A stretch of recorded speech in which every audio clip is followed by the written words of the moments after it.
one, week one, found a weakness, not consistent, felt like I won. Time to turn in, no one will help. Time to pick a fight with myself. I guess I didn't get it the first time. Stay humble and minimize your prize. My ego, it gets in my way like I guess I was feeding the wrong right. Alright, every day, one long night. I'm betting my life on my mind. I'm betting my life on an idea that everyone said can't be done. How many songs does it take? How many lives can I change? How many people gotta reach out to me and tell me I've made songs they play every day? Songs they play when the rain gets too heavy, but they push play and rose out the pain. But that's just not enough. I'm ego driven, gotta fall something. I need to get rid of the wrong summon. Thoughts running, I'm under. My one is not 100, that's something. Got a bit of pain when you're under it, but it's the way that you run with it. How do you talk when you're struggling? When I'm defeated, when I feel hopeless, I feel like I lost it somewhere today. When I ain't broken, I hope they don't notice that I ain't the one that I thought I was. Wait, I don't quit, I'm still in the fight. I don't quit, I'm still in the fight. I don't quit, I'm still in the fight. I don't quit, I'm still in the fight. I'm feeling my reasons are heavy, my heart. They telling me you ain't alone in this fight, but you gotta do something. You gotta rise and kill the doubt that's in your mind. I don't quit, I'm still in the fight. I don't quit, I'm still in the fight. I don't quit, I'm still in the fight. I don't quit, I'm still in the fight. Start over, day one, setbacks, step back, realize the change takes time, that's facts. Don't let the fall become the path. I know the pain, but that's the past. I know when we fall back, it's easy to say that we're not enough, to look at the mountain like I don't know. I feel like I'm falling so out of touch, I'm out of breath and I'm out of luck. I need a little bit of what to make me numb, the cycle stuck, a light from the vice is done. One good choice and my light came on. Day one is better than one day. One step is better than someday. Most times you're gonna feel lonely. That's the time that you'll be growing. Double down on all the fear you got. Double down on all the hate they talk. Double down up in the silence until you can feel it, and then you just rise on up. What is the key to develop greatness? It isn't the talent that they've been placed with. It isn't the life that they've been raised in. It isn't the luck that they have gained with handouts. They stand out, cause legends never quit. Where the day one takes the outcome is somewhere in the grit. When I'm defeated, when I feel hopeless, I feel like I lost it somewhere today. When I ain't broken, I hope they don't notice that I ain't the one that I thought I was. Wait, I don't quit, I'm still in the fight. I don't quit, I'm still in the fight. I don't quit, I'm still in the fight. I don't quit, I'm still in the fight. I'm feeling my reasons are heavy, my heart. They telling me you ain't alone in this fight, but you gotta do something. You gotta rise and kill the doubt that's in your mind. I don't quit, I'm still in the fight. I don't quit, I'm still in the fight. I don't quit, I'm still in the fight. I don't quit, I'm still in the fight. Songs they play every day, songs they play when the rain gets too heavy, but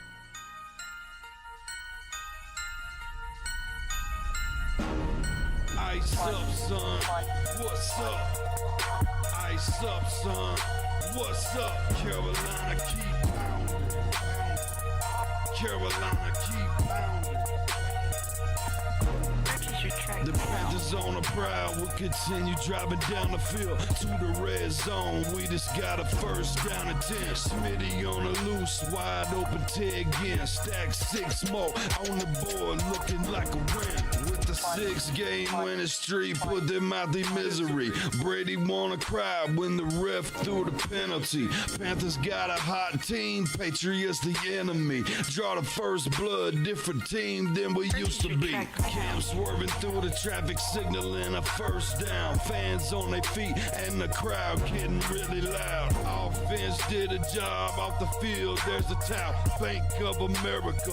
Stadium is going down. Defense got them pushed back to the end zone. Hardy with the sack. That's a safety and we got the ball. Rushing on your shotgun. Staring at the barrel, y'all. All New England fans hear them saying that ain't fair. Ice up, son. What's up? Ice up, son. What's up? Carolina, keep pounding. Carolina, keep pounding. Ice up, son. What's up? Ice up, son. What's up? Carolina, keep pounding. Carolina, keep pounding. Better watch the linebacker, he can read you like a book. Run 40 yards just to tackle Luke. Got him shook, Tober like a tank. And D'Angelo with the fake. Stiff arm, out of bounds, 25 to gain. Stewart back, healthy 3 lethal running backs. It's suicide at the wide receivers, it's a rout. Secret weapon make plays, Greg Olsen make it happen. Keep pounding on these haters, we ain't playing John Madden. Legion of the hometown goes boom. Force and foremost, Panthers making sure the ball is loose. Jack move, Charles Johnson, yeah, he will come attack you. State of mind, mentally and physically, we pass you. Godfrey in the nickel back, and he making sure it's safe. Panthers on the proud, we gon' come and elevate the state. Hard fought thriller, only 59 seconds left. Panther fans on the feet, heart beating out the chest. Ice up, son, what's up? Ice up, son, what's up? Carolina keep pounding. Carolina keep pounding. Ice up, son, what's up? Ice up, son, what's up? Carolina keep pounding. Carolina keep pounding. Purchase your track. Ice up, son, what's up? Ice up, son, what's up? Carolina keep pounding. Carolina keep pounding. Ice up, son, what's up? Ice up, son, Carolina keep pounding. Carolina keep pounding. Purchase your track now.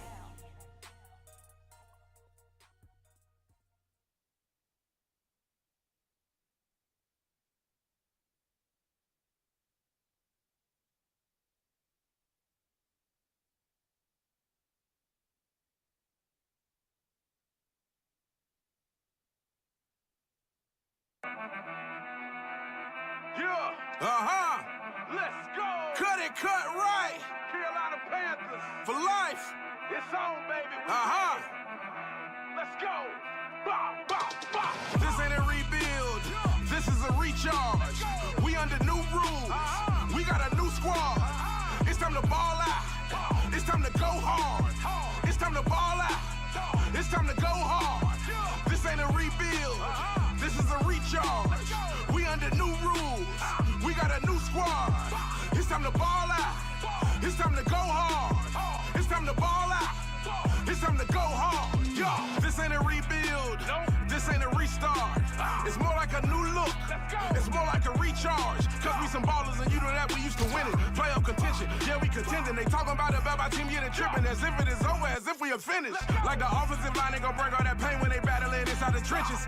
The front seven going hard. I guarantee that you probably won't get best of 50. And we got thieves in the back and they lurking. They'll throw it too deep cause they picking. I hope the opposing quarterback is thinking they better be smart with decisions. Cause we are gon' ball out and bring out the fire and dominate our competition.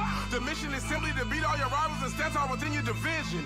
See, we are the Panthers that's from Carolina and everybody know we poppin'. And lately in most of the hating discussion they talking, we happen to top it. Throw it to DJ or throw it to Curtis or throw it deep downfield to Robbie. And Teddy gon' make a big play with his feet or complete a touchdown from the pocket. And Christian McCaffrey taking it all the way, hitting that hole like a rocket. I don't see a team in the National Football League better or ready to stop it. This ain't a rebuild. This is a recharge. We under new rules. We got a new squad. It's time to ball out. It's time to go hard. It's time to ball out. It's time to go hard. This ain't a rebuild. This is a recharge. We under new rules. We got a new squad. It's time to ball out. It's time to go hard. It's time to ball out. It's time to go hard. Yo. JinglesForever.com. Check me out. Carolina, we going all the way. And we ain't worried about what their hater gotta say. Keep pounding. Yo. Hey, hey. This is a recharge.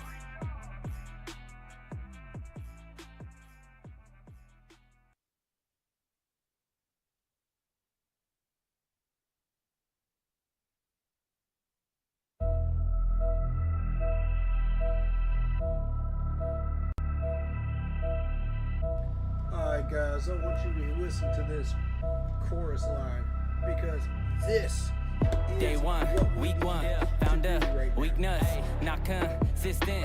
Felt like I won. Time to turn in, no one will help. Time to pick up, fight with myself. I guess I didn't get it the first time. Stay humble and minimize your prize. My ego, it gets in my way light. I guess I was feeding the wrong right. Alright, every day, one long night. I'm betting my life on my mind. I'm betting my life on an idea that everyone said that can't be done. How many songs does it take? How many lives can I change? How many people gotta reach out to me and tell me I've made songs they play every day, songs they play when the rain gets too heavy, but they push play and rose out the pain. But that's just not enough. I'm ego driven, got a false summon. I need to get rid of the wrong summon. Thoughts running, I'm under. My one is not 100. That's something. Got a bit of pain when you're under it, but it's the way that you run with it. How do you talk when you're struggling? When I'm defeated, when I feel hopeless, I feel like I lost to someone today. When I ain't broken, I hope they don't notice that I ain't the one that I thought I was. Wait, I don't quit, I'm still in the fight. I don't quit, I'm still in the fight. I don't quit, I'm still in the fight. I don't quit, I'm still in the fight. I'm feeling my reasons are heavy, my heart. They telling me you ain't alone in this fight, but you gotta do something. You gotta rise and kill the doubt that's in your mind. I don't quit, I'm still in the fight. I don't quit, I'm still in the fight. I don't quit, I'm still in the fight. I don't quit, I'm still in the fight. Start over, day one. Step back, step back. Realize the change takes time. That's facts. Don't let the fall become the path. Don't forget that. We're still in the fight. We are going to fight all the way to this division crown. Hit that like button, hit that sub button, hit that bell, select all, leave a comment down below if you feel like doing so. And don't forget to check out the Facebook group page. Keep pounding in all caps for in-game posts, polls, opinions, and reactions to NFL news, such as schedule for the channel. And for the Yahoo Sports app, keep pounding Fantasy League. If you like the intro you see here, go check out Lindara Ty on Instagram. Using her last name first, Ty, T-A-I dot Lindara, L-I-N-D-A-R-A, for videos, panels, etc. to upgrade your streaming experience.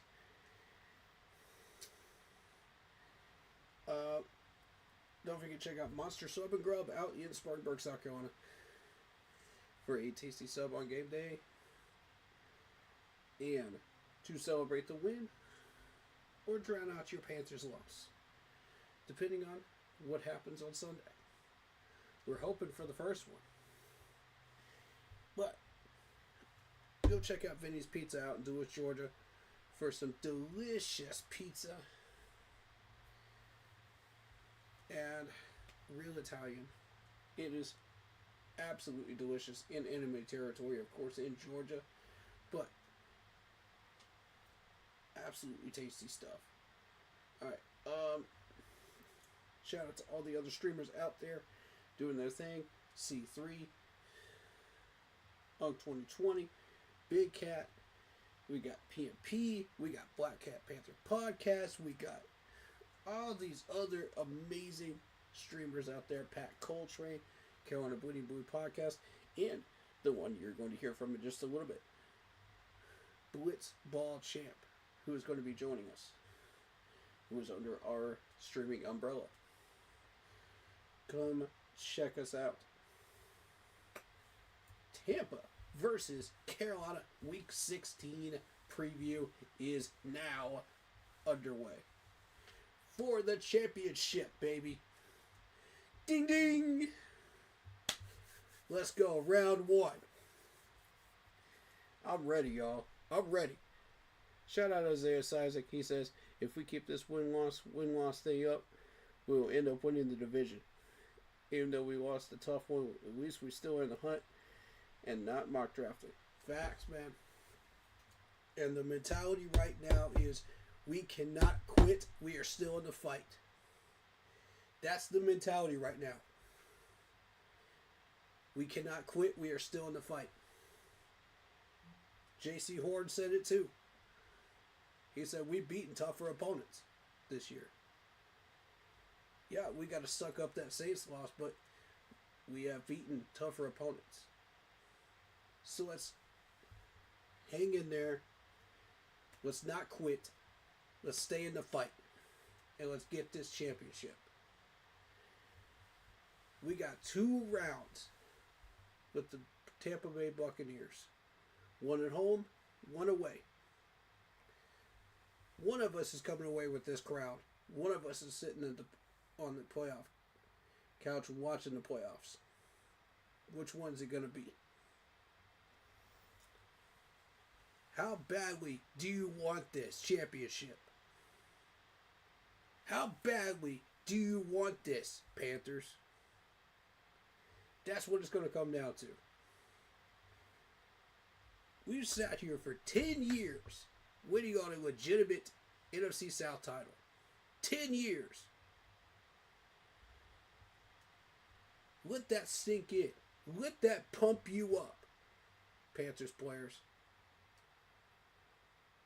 Every single person in that locker room, let that pump you up. Let that fuel you. Because when y'all come out of the gate, I want to see everybody swinging at them Buccaneers. Not in a physical fight, but beating them on the field. Because it's that time, man. It's that time. Y'all got to understand, it's that time. It is that time.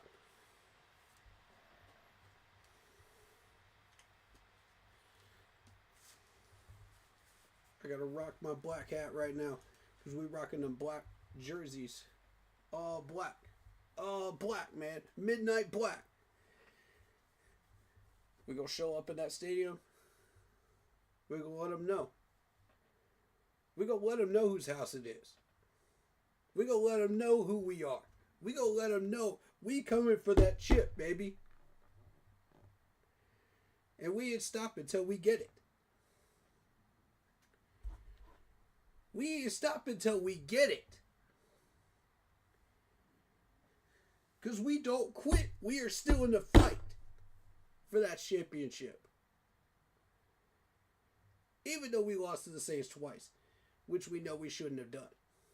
Even though we lost a few critical games this year, we still won those critical games too. So let's not forget. Let's not lose hope. Let's go in fully charged. Let's go in attack mode. I'm ready. I'm ready, man. I'm telling you. This team has way too much potential not to get this crown. We are better than the Buccaneers, and we know it. Let's play like it. Stop stealing the playbook from everybody's hands, Dave Canales. And let's just play like we want this. Is that so hard to do? Look. We have sat here for 10 years hoping, praying for a turnaround. This is it. When the football universe gives us an opportunity like this, it hands us an opportunity on a silver platter.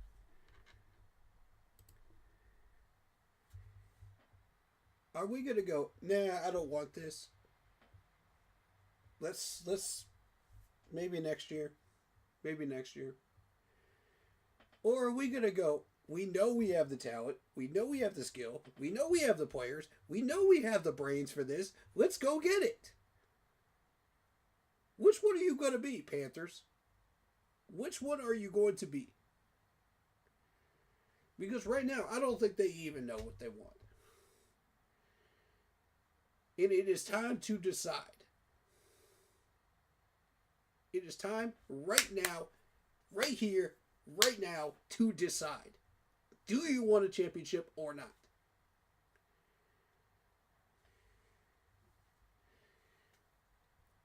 It has come down to these 3 games. Either you want it or you don't. Period. We're not going to get another opportunity like this. Because the next time we have to come out here, we're going to have to earn it. We got gifted many, many opportunities this year with these teams having injured players. The Rams had injured players. The Green Bay Packers had injured players. Shoot, even the Dallas Cowboys had injured players. Let's keep it real. Let's keep it 100. Because that's exactly what happened this year. And Tua with his one eye. Let's be real. We've been gifted an opportunity, but we earned it against the Rams. We earned it against the Rams. And we earned it against Green Bay. We earned it against Dallas. Let's not get it twisted. We earned it. So, when there is a strange football year happening and a lot of weird things happening, and we get a chance to take advantage of that, and we don't, we have only ourselves to blame at the end of the road. When we're sitting there, sitting on the playoff couch, wondering what the heck just happened, and we don't take advantage of this, we have only ourselves to blame, y'all. I'm trying to tell y'all.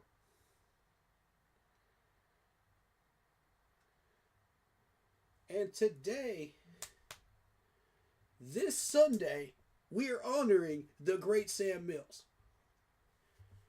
The legend himself, of which this channel is named after. Now, I want you to keep that in mind. Now, are you going to play a game that he would be proud of? That he would sit there and smile watching us take this division? Or are you going to play a game that would humiliate his memory on this Keep Pounding Sunday? As we beat that drum and we keep pounding for him. And we honor what he has created for us. Which one are we going to do? Which one are we going to do? I'm asking y'all straight up, Panthers players and management. Which one are we going to do? We need to choose one. You can't be doing this back and forth BS the entire rest of the year. This is the time to turn it around and say, yes, we want this championship. Make it an affirmation. Manifest it. We want this championship. It's been 10 long years. And now we have the opportunity to take it.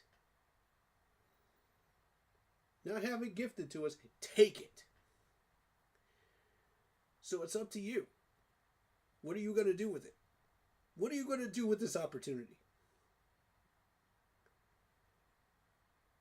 Because I guarantee you, if you play like you did last week against the Saints, when you battle Tampa Bay, Sam Mills will be up there shaking his head at y'all. Because that's not keep pounding football. That's not keep pounding football. That's not the Carolina Panther way. But when you go out there and you try your hardest, you put everything, your blood, your sweat, your tears, everything onto that field, and you come up short, Sam Mills will at least be nodding his head like, you did your best. But if you come away with the championship, Sam Mills will be smiling and grinning ear to ear, proud of you. Each and every one of you. Because that means y'all have put everything you could into this. And you've earned it. Regardless of what we do in the playoffs. So are you ready to take that leap? Are you ready to honor the great Sam Mills? Your choice.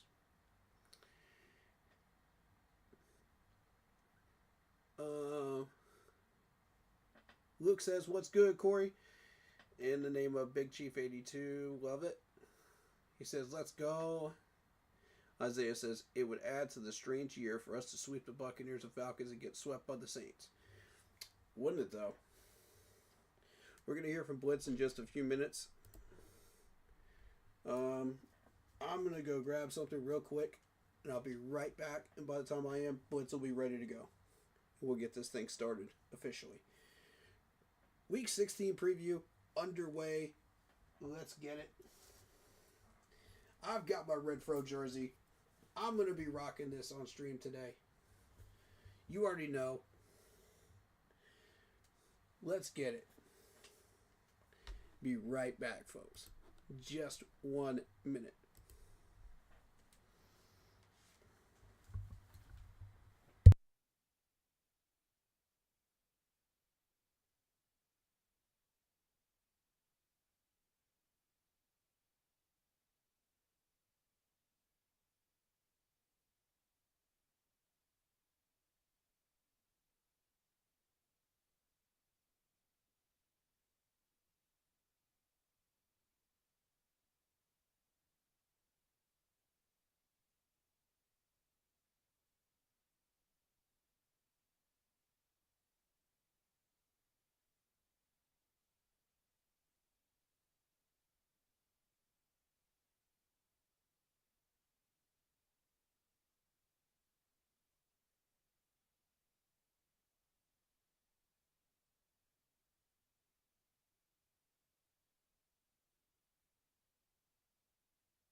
All right, guys.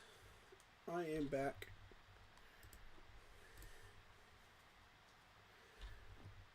Let's get things started here.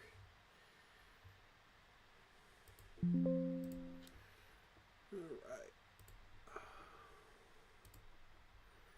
We get Blitz up in here.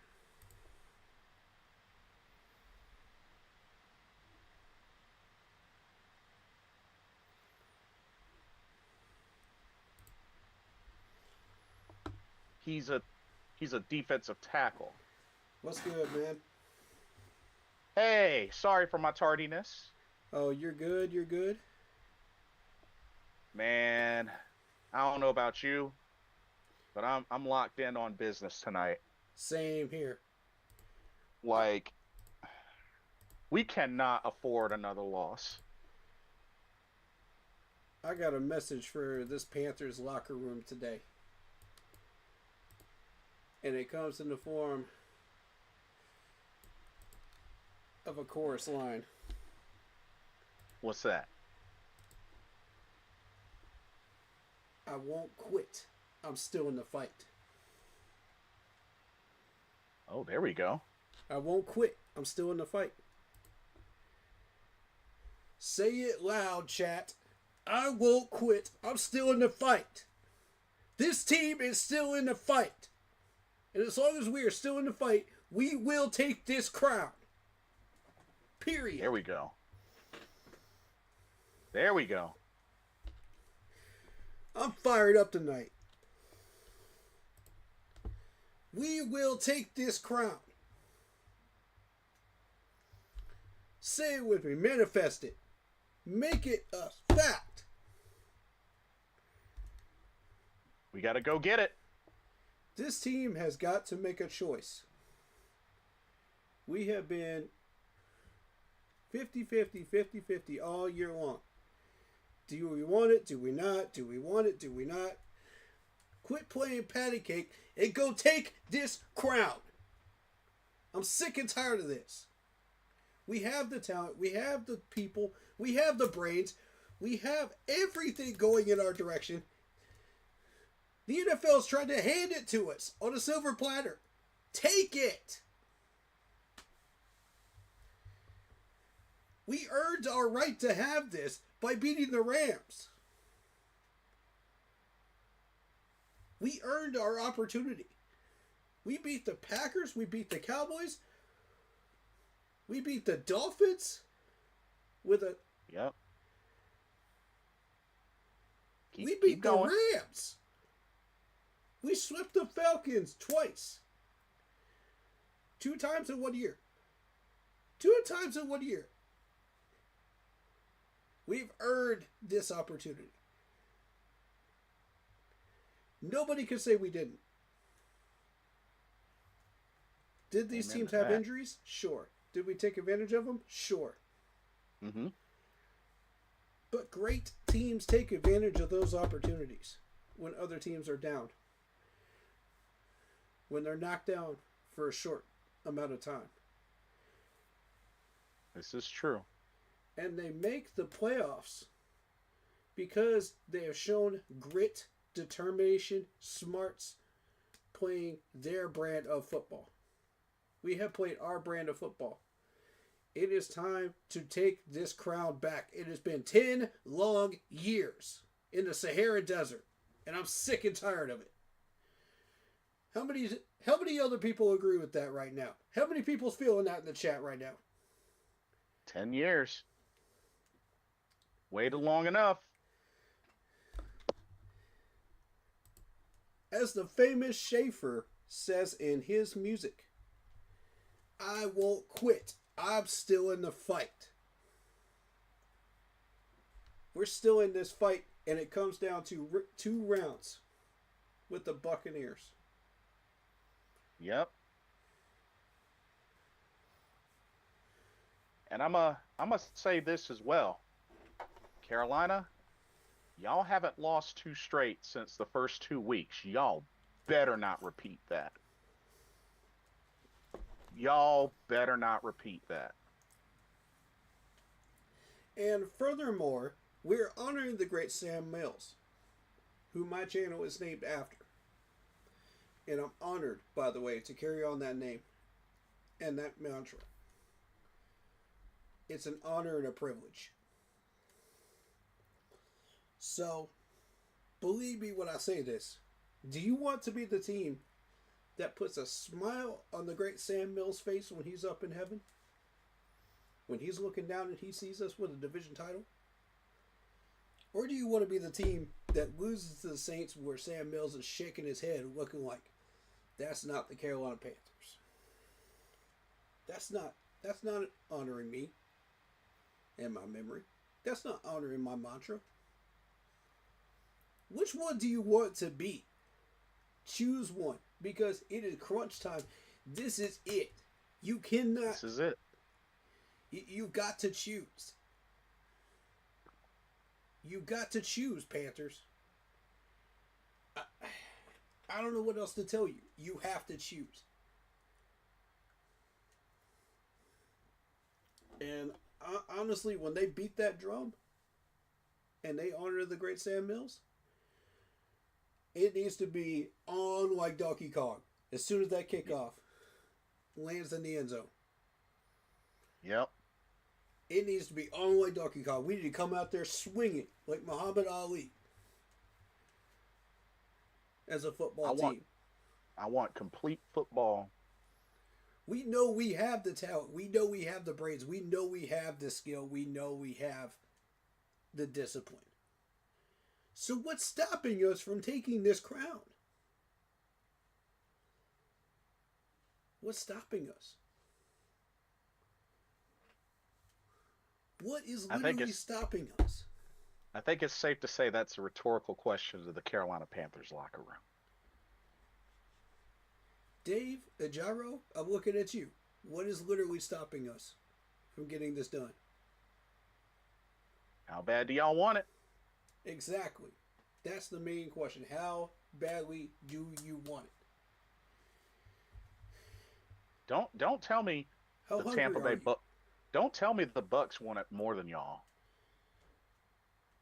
Dude, the Bucks have been winning this division for 3 or 4 years. They've gotten soft. It is time to change the guard. It is time for a new team to take that crown. And that new team is going to be us.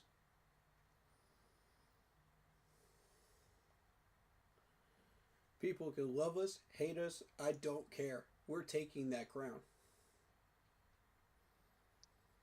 Let me get caught up in the chat right quick. Same with me. Keep Pounding USA says if we lose, then it's over. Icky might not play, which I did hear about that, and we'll go into the injury report soon. Speak it into existence, manifest it like you said. Keep pounding. Tua did get benched as well. Yeah, they shut Tua down for the rest of the season. Mm-hmm. This Bucks game is technically a playoff game for both teams.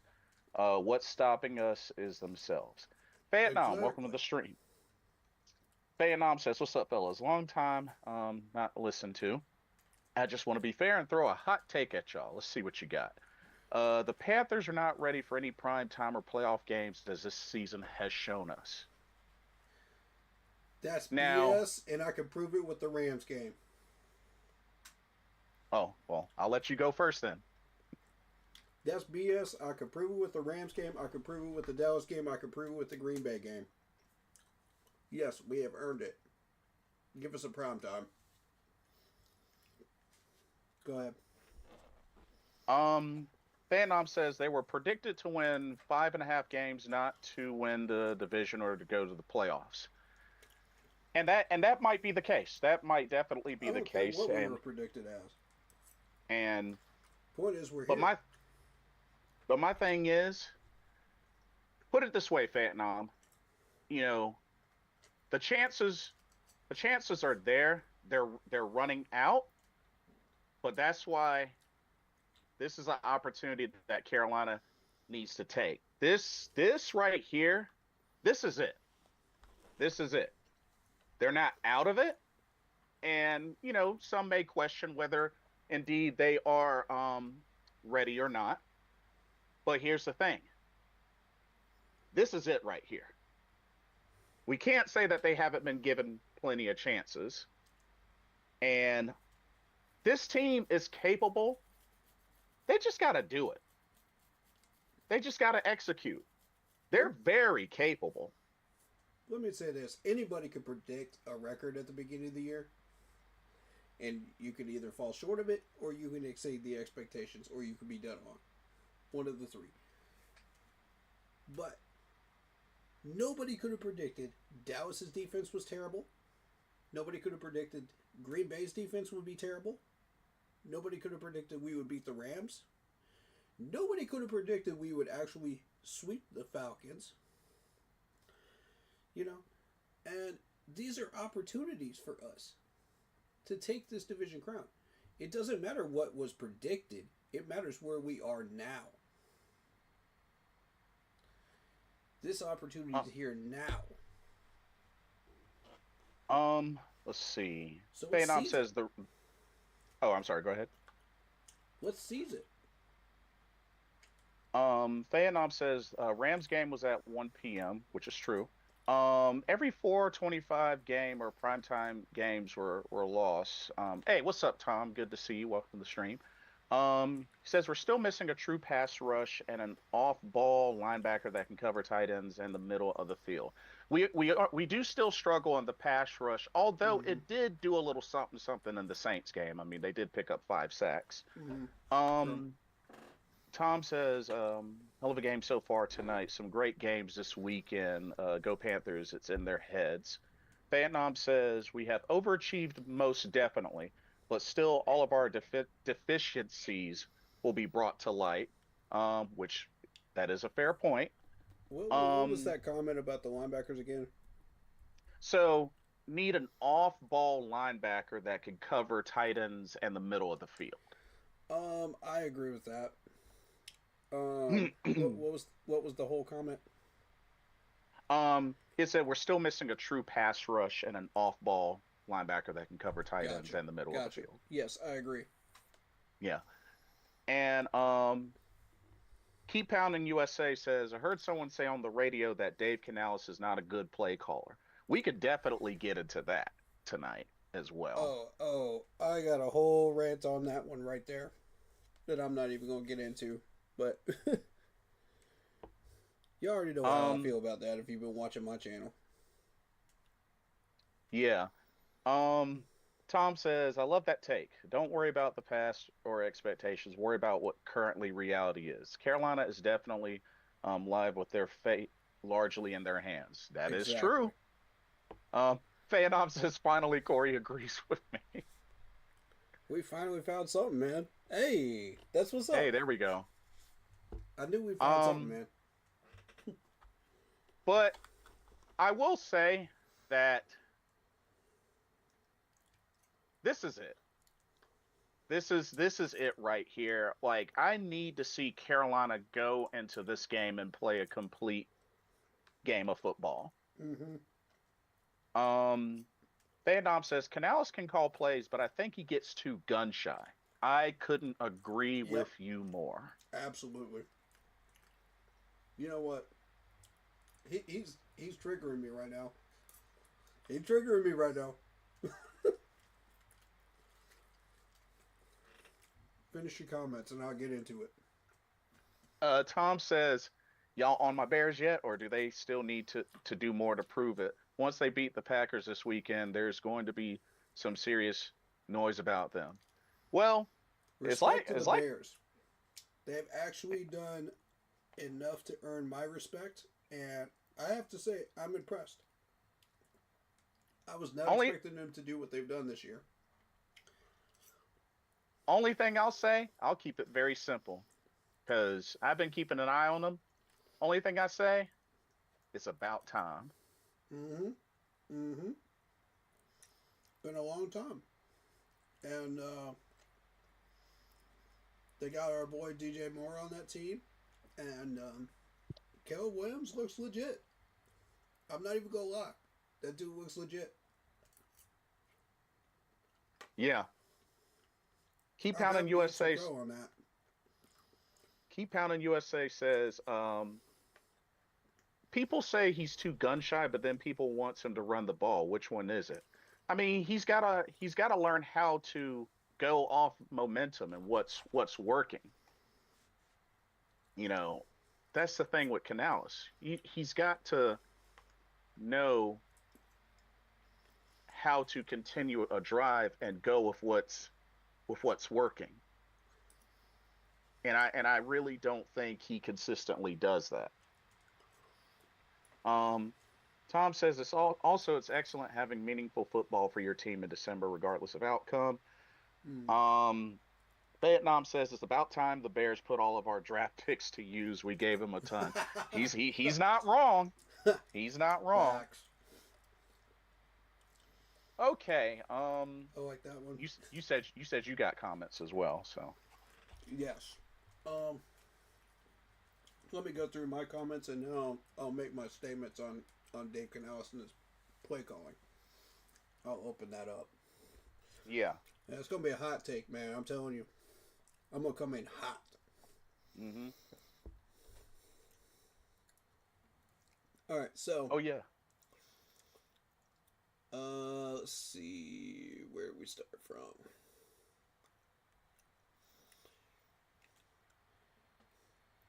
I wanted to read this for your stream's benefit as well. It would Isaiah Sizik says it would add to the stream tier for us to sweep the Buccaneers and Falcons and get swept by the Saints. I agree with that. Yeah. It's a strange year. Yeah. Very. Last time we lost very to the much. Saints, Bryce had his best game ever. Yeah, that's true too. Let's go. Keep pounding. David Screw says, "I won't quit. I'm still in the fight." Yes, sir. There it is. Yes, sir. Manifest that, because that's going to be our theme as we take on the Bucks right there. I'm gonna play it during the second game too. Watch this. We will take that crown. Yes, sir. I won't quit. I'm still in the fight. There we go.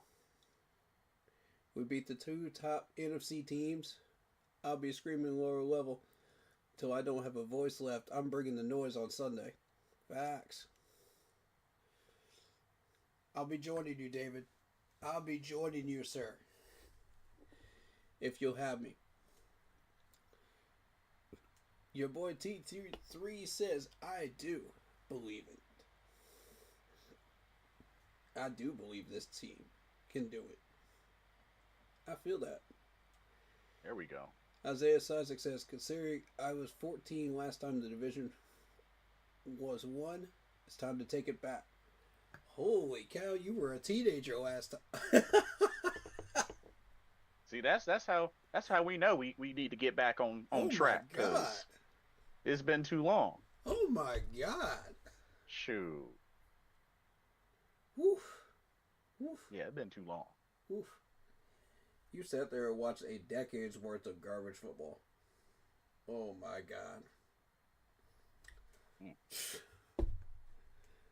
I was 30, now I'm 40, David Screw says.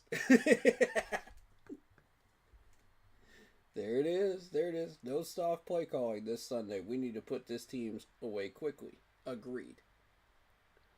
Absolutely. I'm going to get into that in a second. Isaiah says, defense was great against the Niners on Monday night. Offense crapped the bed. Yep. It's weird, That's a isn't fact. it? Just, yeah. And I got one more. Let's see. That's what happens when you have a coach your QB looks at a lot better for the Bears. Oof. Mm. Dang. Mm. Ouch. Mr. Malloy for that burn. I just got a few more. Tom says, haha, Jason, we talked about this. I understand that comment's about time fully. Yeah, we have been talking. Keep Pounding USA says, do you think Rico is hurt? That's why he hasn't been the same. I feel like Chuba is showing more than Rico now. I wouldn't say so. I don't know about that, but I just feel like it just goes to show that we need to keep both. Like, don't forget, Chuba can still do damage as well. That's why I feel like we need to keep both. Agreed. Vietnam says, I want Canales to try to score 50 every game, either by throwing it 50 times or running it 40 times. Just when it's 3rd and 8, don't throw it for 2 yards. I mean, come on. Pass the sticks. Agreed. He also says, I think Rico is having a hard time running behind our patchwork O-line. They've been good, but for some reason we can't run against New Orleans or Tampa Bay. Well, hopefully... Well, we haven't played Tampa Bay yet. So how do we know we can't run against them this year? Which, I mean, that's a fair point, but I get what he's saying though. Yeah. Tom says, fun DJ Moore stat. Y'all drafted him in 2018. He hasn't had a winning season until this year since high school. All losing seasons in Carolina and 2 losing seasons in Chicago before this year. Wow. And that's proof that DJ is DJ. I mean, no matter where he goes, he's going to show off. He's going to be DJ, you know? Oh, okay. Vietnam was speaking from last year when Rico played Tampa Bay as a Cowboy. Well, that was last year. This is this year. Let's see. Okay. Injury report. I'm asking Corey and Jason, how pumped up are you guys for this game on Sunday? I mean, I think I answered that question already. I mean, I'm ready to see this team stand on business. And that's what I'm looking forward to. I'm going to be locked in on that. Nothing less than that. So I'm expecting, honestly, for the Carolina Panthers to play like they're angry and like they want to seal the deal. But we got to play disciplined. We can be angry, but we got to play disciplined. Yeah, exactly. We can't let that emotion get too out of control. We've done that before. We ended up with a bunch of penalties And Fan Nom just posted a good point. Why aren't we sending Jimmy Horn Jr. on any deep routes? because he's not a deep route guy. He's a short route guy. He's a burst wide receiver. I guess why not take a shot? I mean, with him being a You could speedster. try it. I don't see it though. You don't see it? He's more of a slot guy and more of a speed burst. You know, he kind of reminds me of CJ Spiller in the way that, you know, you get him the ball, he's going to catch it. But Uh-huh. Huh. it's the acceleration burst. That's what he's good at. You know, and he can accelerate and get those extra yards. But if he gets slowed down, he's going to get stopped.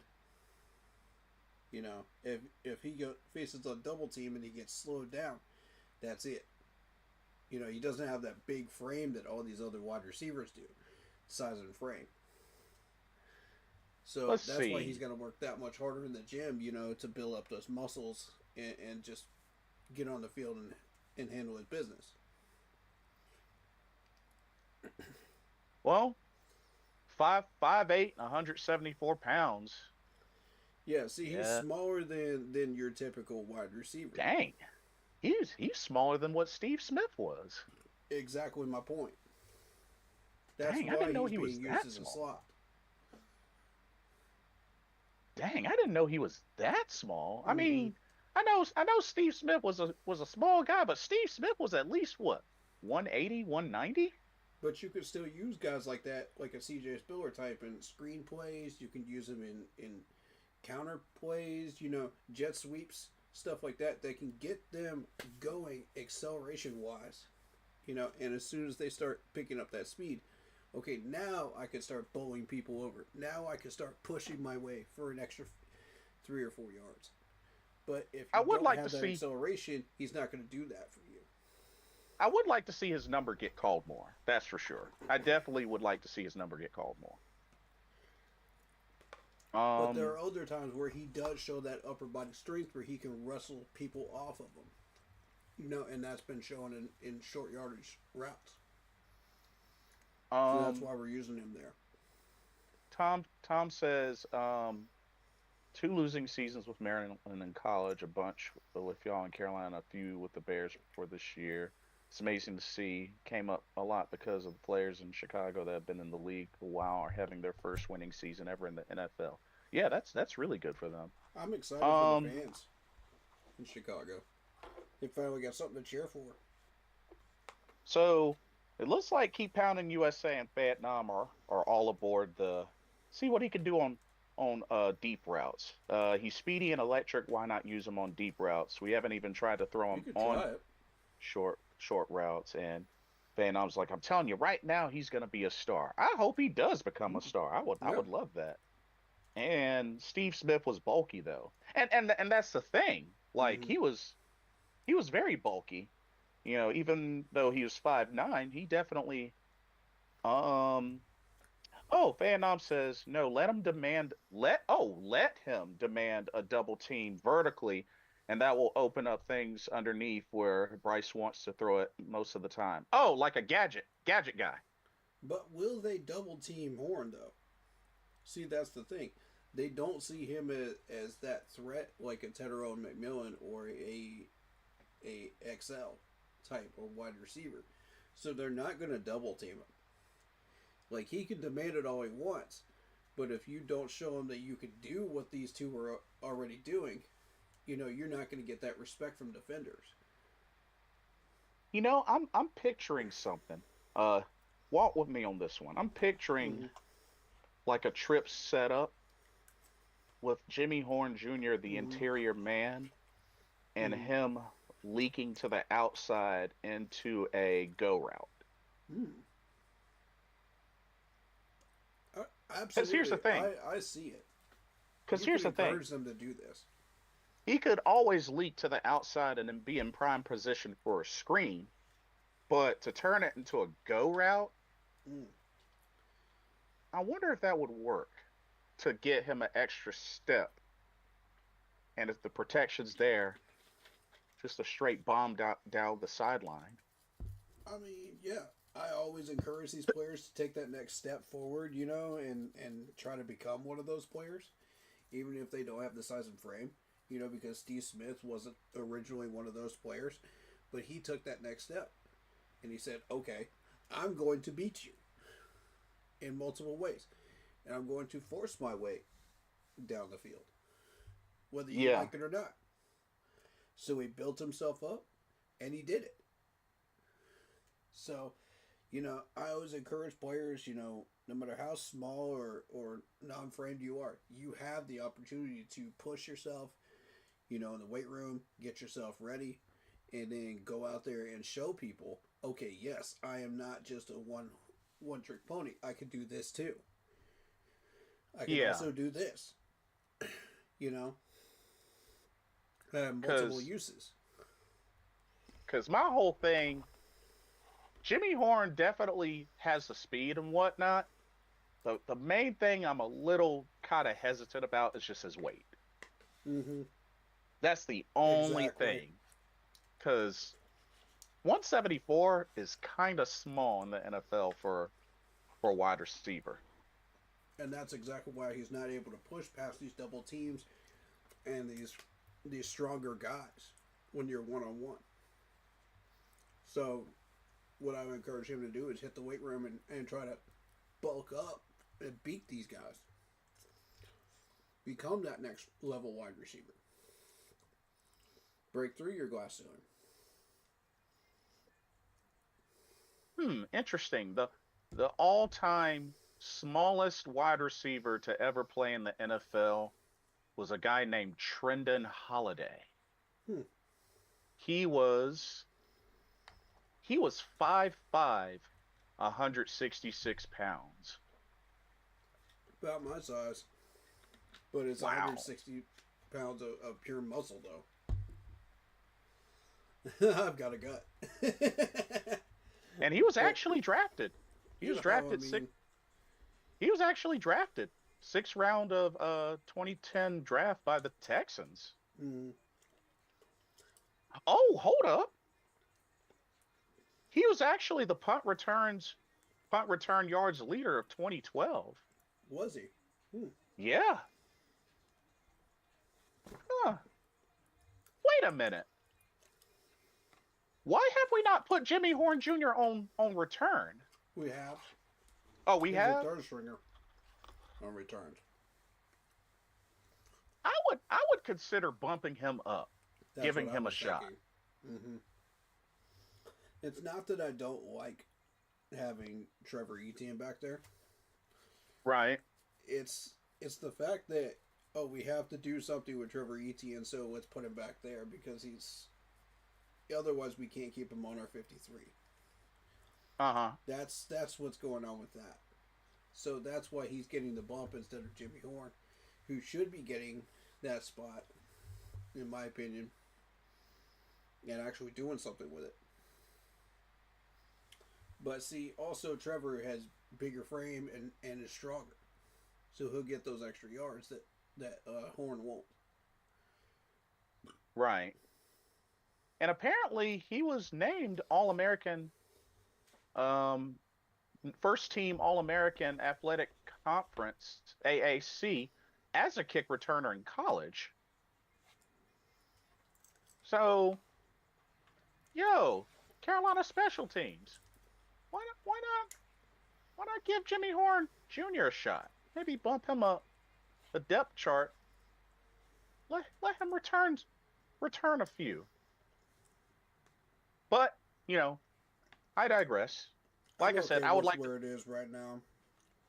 I would like to see his number called more, just overall. I agree with that. We're in a playoff push. We need to use everybody. So I do Right. agree with that. But it's how are you using them? That's really the thing.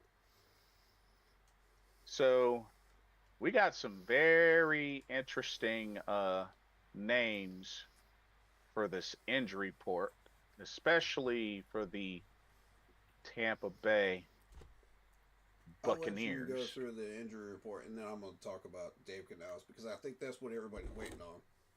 yeah.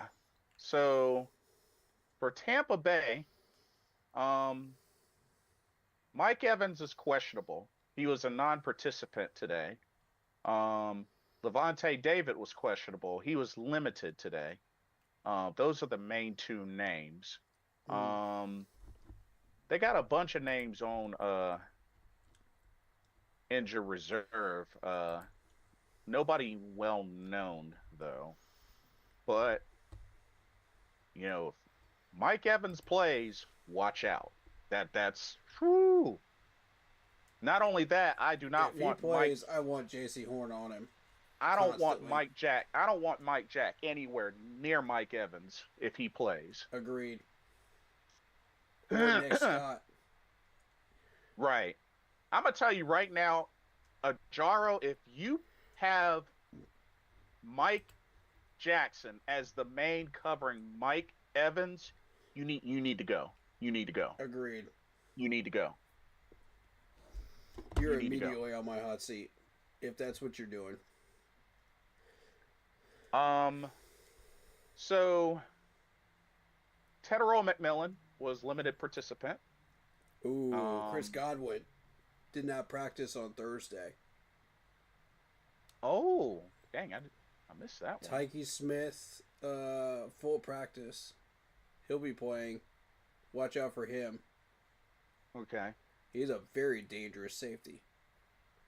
Rashad Wisdom, full practice. Okay, let's see. Cade Otten, tight end.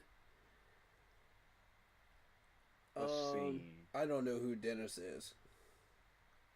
Never heard of him.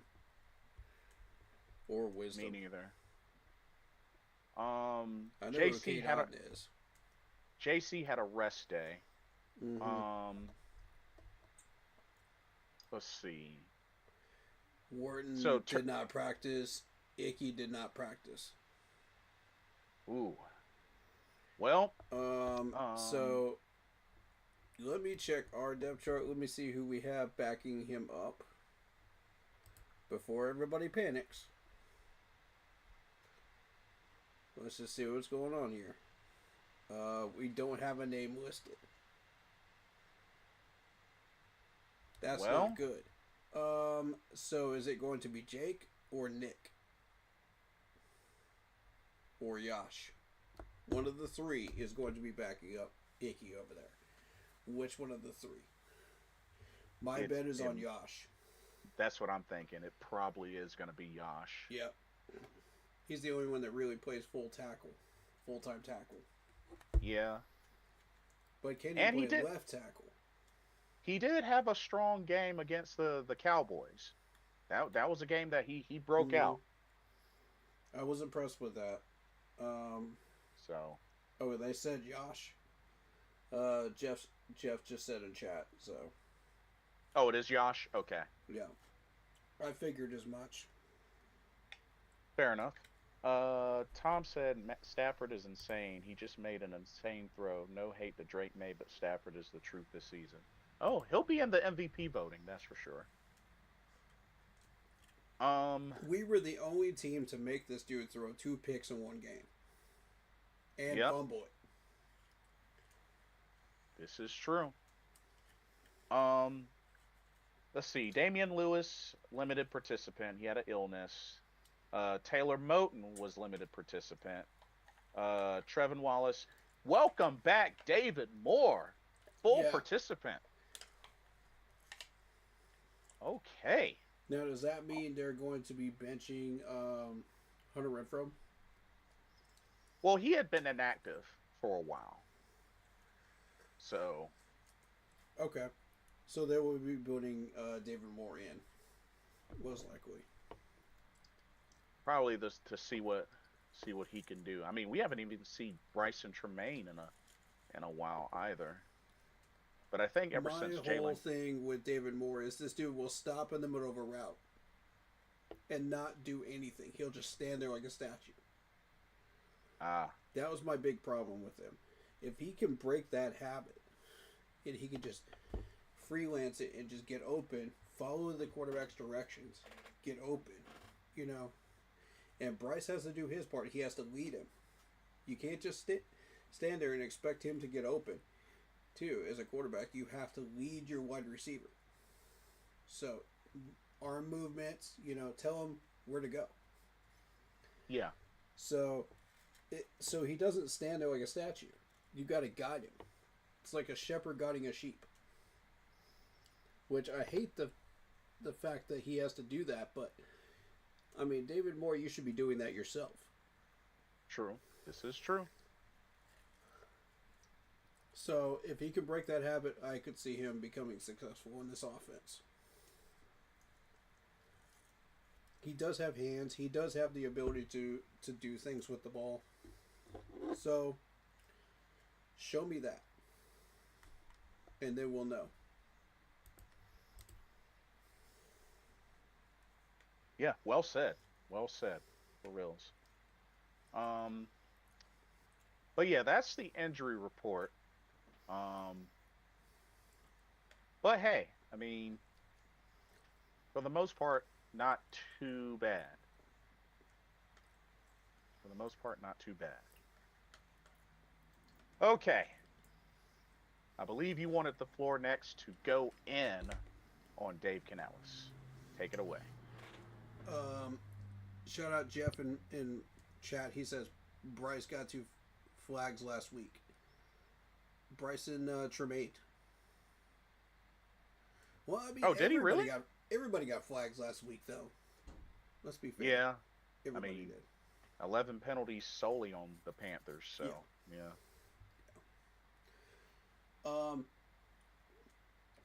So, about Dave Canales.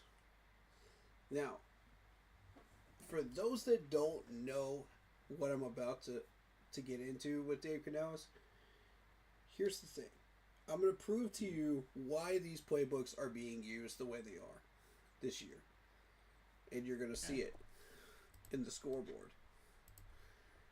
Let me bring up my screen so everybody can see the scoreboard and understand this is what's going on. Now, I gotta get on the Panthers schedule here. Give me one moment. Alrighty. Also, I want to do an ice up section too for Falcons fans. Because some of these reactions are hilarious. Oh, snap. But realistic though, I feel you guys on those. I do. Because it wasn't that long ago we were raging as well.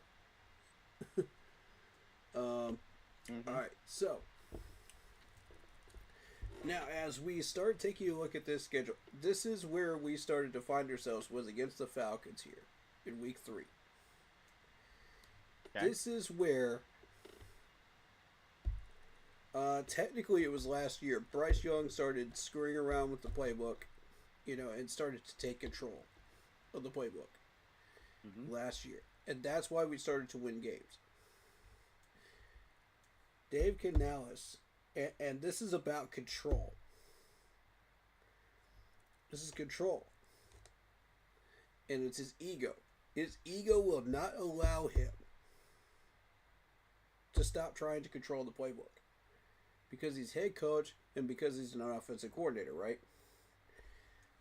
So, here's how I know where it is Bryce Young's playbook that is being used. And it's all one playbook now. This is how I know that Bryce Young is in control of it, or Dave Canales is in control of it, or Brad Isaac is in control of it. Look at the scoreboard. Alright, so against the Falcons, you can see that we won 30-0. This is our offense on full command. We were moving it down the field. We were finding the end zone, and we were putting up points. That is Bryce Young. Now, look at the comparison the following week against the Patriots. Only 13 points. Right. Don't worry about the defensive points that we give up. Look at our offensive points. That's what I want you guys to focus on. 13 points. This is when Dave Canales said, "No, I'm wrestling the playbook out of Bryce Young's hands and putting it in the hands of Brad Isaac." Because he thought, okay, well, we're going to trade duties back and forth, back and forth, back and forth all year long, right? This strategy will not work if you are trying to win a division crown. It will not work. You need one solid brain in order to make this work. Otherwise, you're going to be fighting with each other. Look at Tom Brady and look at who was the coach that he had in Tampa Bay? Was it Arians? Bruce Arians. Yeah, Bruce Arians. Those two fought like cats and dogs over control of the playbook. And it led to them only putting up 20 points a game all year long, except for 3 games. And I bet you can guess what your third one is. But we're not going to talk about that today. The point is, they fought like cats and dogs over control of the playbook. You cannot do that and expect to win a division crown unless the rest of the division is trash, in which all of us were trash that year. Now, fast forward to now, with Dave Canales, Bryce Young, and Brad Isaac. We have no business losing to a Patriots team that was weak at the time. We should have put everything into that game and actually battled with New England. Because we knew we had a shot at winning that. Right. But instead, we decided, no, we're going to put the playbook in the hands of Brad Isaac. For what reason? Again, for what reason? There's no reason to do this. So I start counting our offense as legitimate after the at the Falcons game and beyond. Because the first two, we were trying to figure out who we were, what we wanted to do, you know. But once Bryce got control of the offense against the Falcons, that's when it starts counting. All right, then we go back and we battle the Dolphins, and guess what? Bryce Young takes control of the offense again. How do I know that? 27 points on the board. Cowboys, 30 points on the board. Yep, I was there for that game. Yes. That's how I know. Then you play the Jets, and you only put up 13 points. Now, whose playbook does that sound like? We really should have put up more points against the Jets. I truly believe that, personally. Whose playbook was that? Because the Jets' defense is not that terrible. Steve Wilkes was the defensive coordinator, and he got fired. Yep. Now, we're back to square one. We're letting Brad Isaac control the playbook again. And I said, Somehow we lucked out and won that game defensively. Because we held them to only 6 points.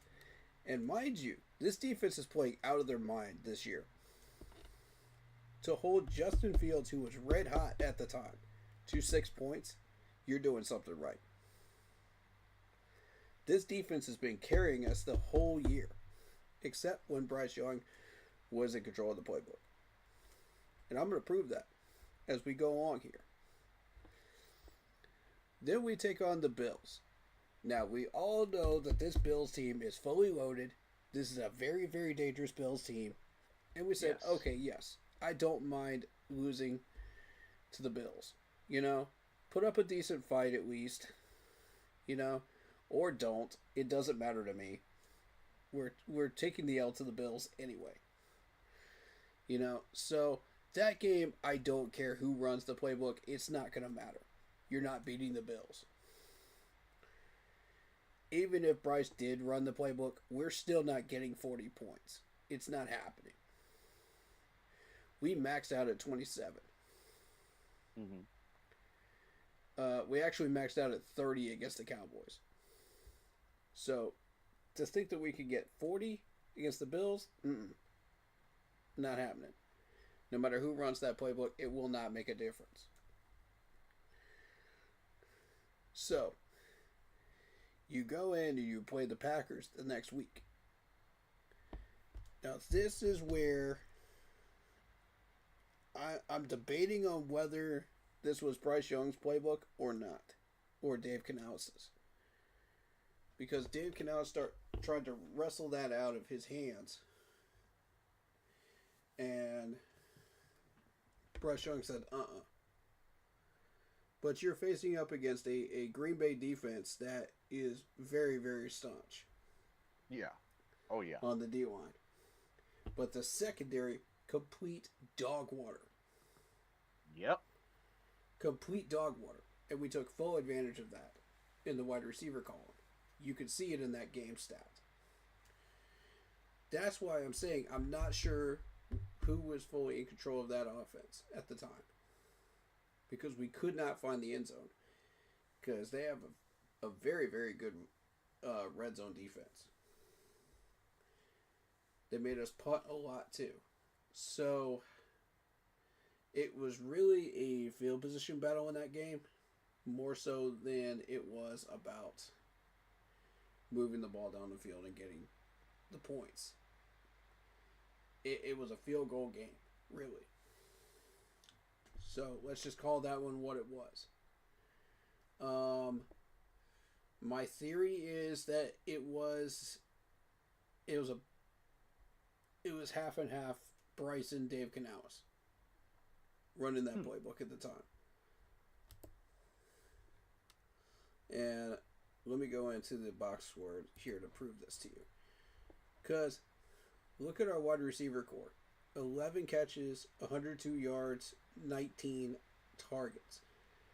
Now, normally when this is run by a Dave Canales type offense, you'll start to see that number of catches drop versus the number of targets. And when Brad Isaac is running it, it is a terrible ratio. So, absolutely atrocious ratio. So, in the case of Green Bay, it was 11 for 16, which is fine. So, let me show you this Patriots one. Mm-hmm. Because this Patriots one, this is where Brad Isaac took over. This is the night and day difference I'm talking about. Well, actually, we got lucky in that one. We got lucky. 22 Hold up. Here it is. 23 catches for 32. See the drop off? Yes. That's what I'm talking about. Never mind the yardage. Pay attention to the receptions and the targets. That's what I'm trying to convey to people. And people aren't going to notice it right away until you start digging into the stats. And you'll notice it on the scoreboard as well. You'll see big numbers still, like you do every other game, in yardage. But where are the touchdowns? Where is the finishing move? You know what I mean? Right. So, let's continue on here with the Saints game. The first Saints game. This is Brad Isaac taking over this playbook again. Dave Canales wrestled it out of the hands of Bryce and said, nah, Brad Isaac is calling this one. 17 for 23 in catches against the New Orleans Saints. Pathetic. Oof.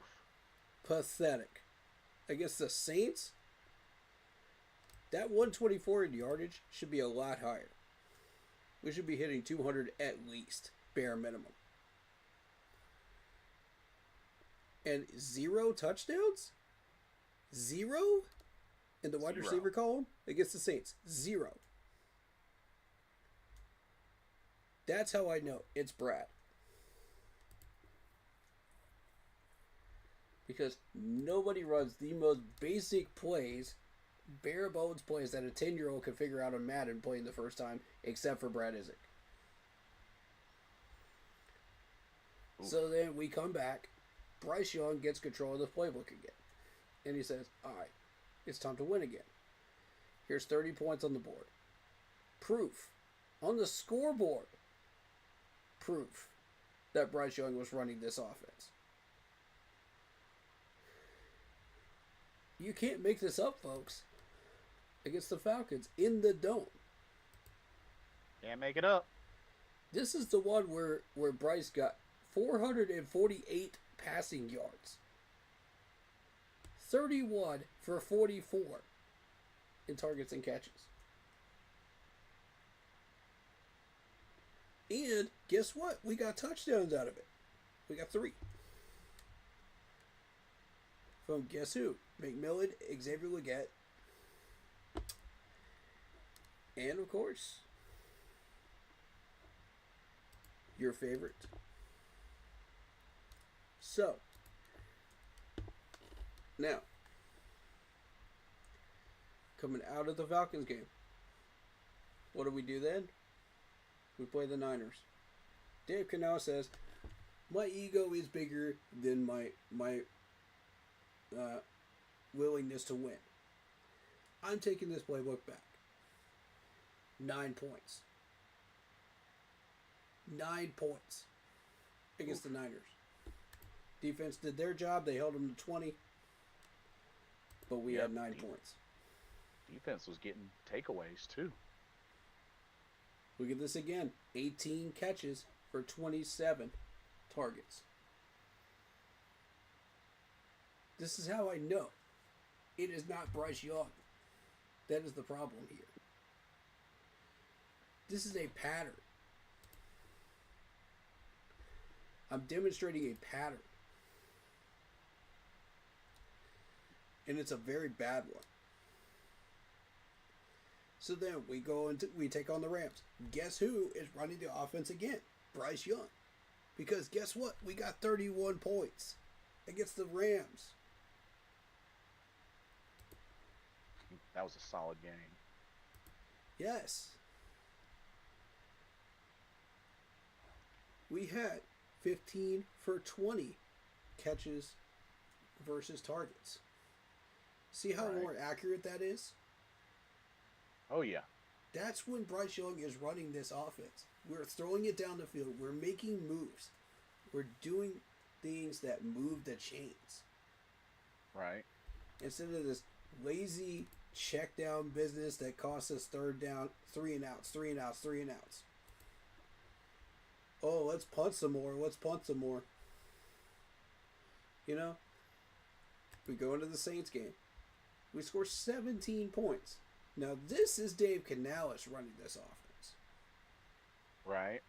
This is Dave Canales running it, not Brad Isaac. We still had the same amount of targets and catches in that one, but the results were not there. This is against the Saints, who we should, again, be topping out over 200 yards on. But we got 163 and 1 touchdown. Right. We threw a deep ball to Coker. Okay, yeah, that worked. So it's basically Dave Canales trying to steal credit and say, oh, yeah, I did that. I called these plays. You know, when he called that deep pass to Coker. I did that. You know, that's his ego. Saying, I want the credit in the press room. I want to be the guy that everybody looks at and says, yeah, Dave Canales is the coach of the year. You know, he turned it around. He got everybody to do this or that, you know, on the offense. No, dude. Sorry, you didn't. This was all Bryce Young. And until you get out of your ego and figure that out, we're going to keep losing games. And this is a long-term problem. This is not a short-term problem. This is a long-term problem. And as long as you keep Brad Isaac here in Carolina, this is going to continue. As long as Dave Canales keeps that ego of his and keeps coming out of the box with it every other week, this is going to continue. This is a in-house problem you can solve without having to spend any money. He has got to get out of his ego and hand the playbook to Bryce. 100% of it. 100% of control. I know it's scary, Dave. I know it's terrifying. But your quarterback needs to take full command of this. Because when he does, we win. If he loses, he loses. Okay, it's fair enough. But it's not going to be his fault. Because he's putting his best ball on the field every week. If you give him 100% control. If you see something that would benefit Bryce from the sidelines, absolutely. Call it out to him. And let Bryce make the decision. You know? Let him make the choice. Whether he wants to call that play or not. Whether he wants to keep that play or audible it. What you're noticing is, and the rest of the league noticed this too, is whenever they stack the box, Bryce Young, under Dave Canales' playbook, will just stand there and not audible it. He'll just run the play and it'll be a straight draw play. A good chunk of the percentage of the time. And when Chuba and Rico run into a brick wall, into this makeshift offensive line, they go, well, we'll get him next time. We'll get him next time. Well, that we'll get him next time turns into the fourth quarter, and we're down. Yeah. And we have to make yet another comeback victory happen. And which see, that's the Bryce thing. is good at, but he's not the master of it. That shouldn't be an expectation, though. Is Exactly. for Bryce to have to make a comeback, a fourth quarter comeback every game. That should not be an expectation. Exactly. should We be got to able get to- out of that. Here's They another got to be one. able to keep the lead. Yeah. Finish that thought. Go ahead. That was really the main thing I wanted to say. Is just that they got to make it so that they can build a lead and maintain the lead. It shouldn't have to always be a scenario where that they get down and then have to make a comeback. Here's another one that I wanted to point out, because a lot of people are making a big deal out of the fact that he is one of the most successful fourth down quarterbacks in the league right now, if not the most successful. Okay, is that really a great thing though, to end up in fourth down that many times though, when you should have been getting the job done in first down, second down, and third down, so you don't end Right. up in fourth? I mean, that should be the goal. Not let's get into fourth down situations constantly and have Bryce just bail us out. Right. Like a get out of jail free card in Monopoly. That should not be happening. You know? Like, let's get the job done on first, second, and third so we don't have to settle for that. Like, why are we just running it into a stacked box? Why are we running a jet sweep when the entire defense is shifting over in that direction? You know what I'm saying? Like, this is what we keep doing wrong. And it ends up pushing us into a fourth down situations. This is, and I hate to say this is yet again Dave Canales' ego getting the better of it and saying, no, Bryce, you're not allowed to audible. You have to run this draw play because it's a setup for blah, blah, blah, blah, blah, blah, blah on fourth down or third down. And I'm like, bro, how about you set that play up on first down and then run that play on second down? Why do we even need third and fourth when we can just throw it deep to Coker? Why do we need a fourth down situation where we should be able to get out of it on a third and short, which is Right. what Bryce excels at? Why do we need to go to that length to get Bryce Young to bail us out. Which I'm grateful he has that ability. Don't get me wrong. Right. That's a wonderful ability that not many quarterbacks have in the league. And I do not take that for granted at all, in the slightest. I appreciate that. But why do we have to constantly get ourselves into those situations just for him to bail us out? That's what we need to get out of. And that's Dave Canales, and that's Brad Isaac. When they're running the plays, we are constantly in those situations. Do you notice how many fourth down plays we ran during those times that Dave Canales and Brad Isaac were running the playbook? Way too many. Yeah. Way too many. Let me see if they have that in the stats here. Because I honestly,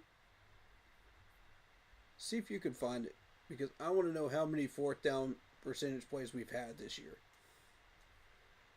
So Carolina Panthers fourth down efficiency. How many times have we actually had fourth down attempts, and what's our efficiency rating? Okay. I'm trying to find that as well. I think it's going to be in team stats. So they're having a great 2025 season on fourth downs, ranking highly in the NFL with a successful conversion rate of around 69.7 to 70%. Which is fantastic. How many attempts? That's what I'm trying to get out of this. Because it's, as far as I'm concerned, that number is probably astronomical.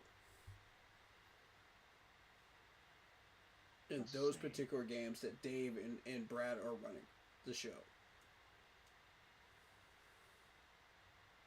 So here we go. 23 of 33. 33 attempts. Ladies and gentlemen. 33 attempts. What's the rest of the league at? Opponents, Yeah.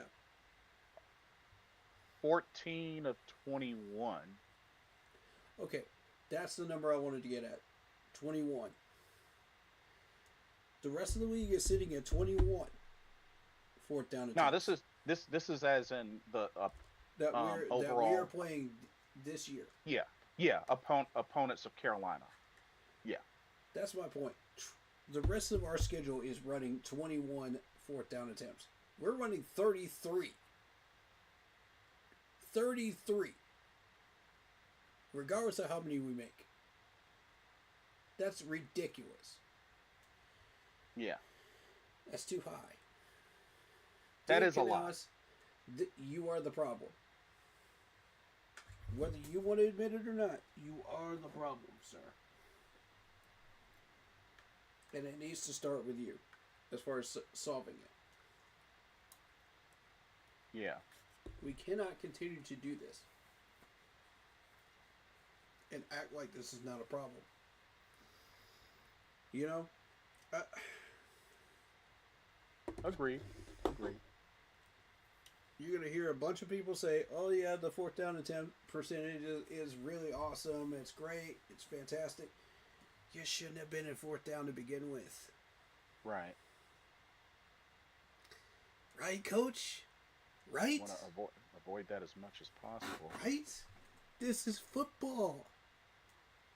This is football. It doesn't take a genius to figure this out.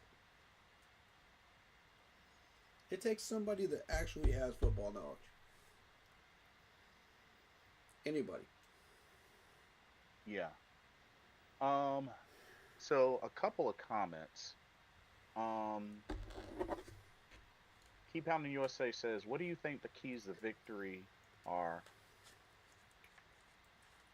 I mean, Let Bryce have the playbook. Number one. I mean, Number yeah, two, that's one. don't beat yourselves with stupid penalties. Yeah, Number three, discipline. Field position. Field position and field position, because Tampa Bay thrives off of field position. Don't play so much zone. Yep, that's number 4. Watch the clock. That's number 5. And Avero, don't you dare put Mike Jack on Mike Evans if he plays. Yeah, that's number 6. Watch out for Mike Evans and Chris Godwin. Those two in particular are scary when put together. Keep Pounding USA says he even said I tried to take it away from you a few times. Oh, the play calling, Yes, right? yes. I was gonna get to that too.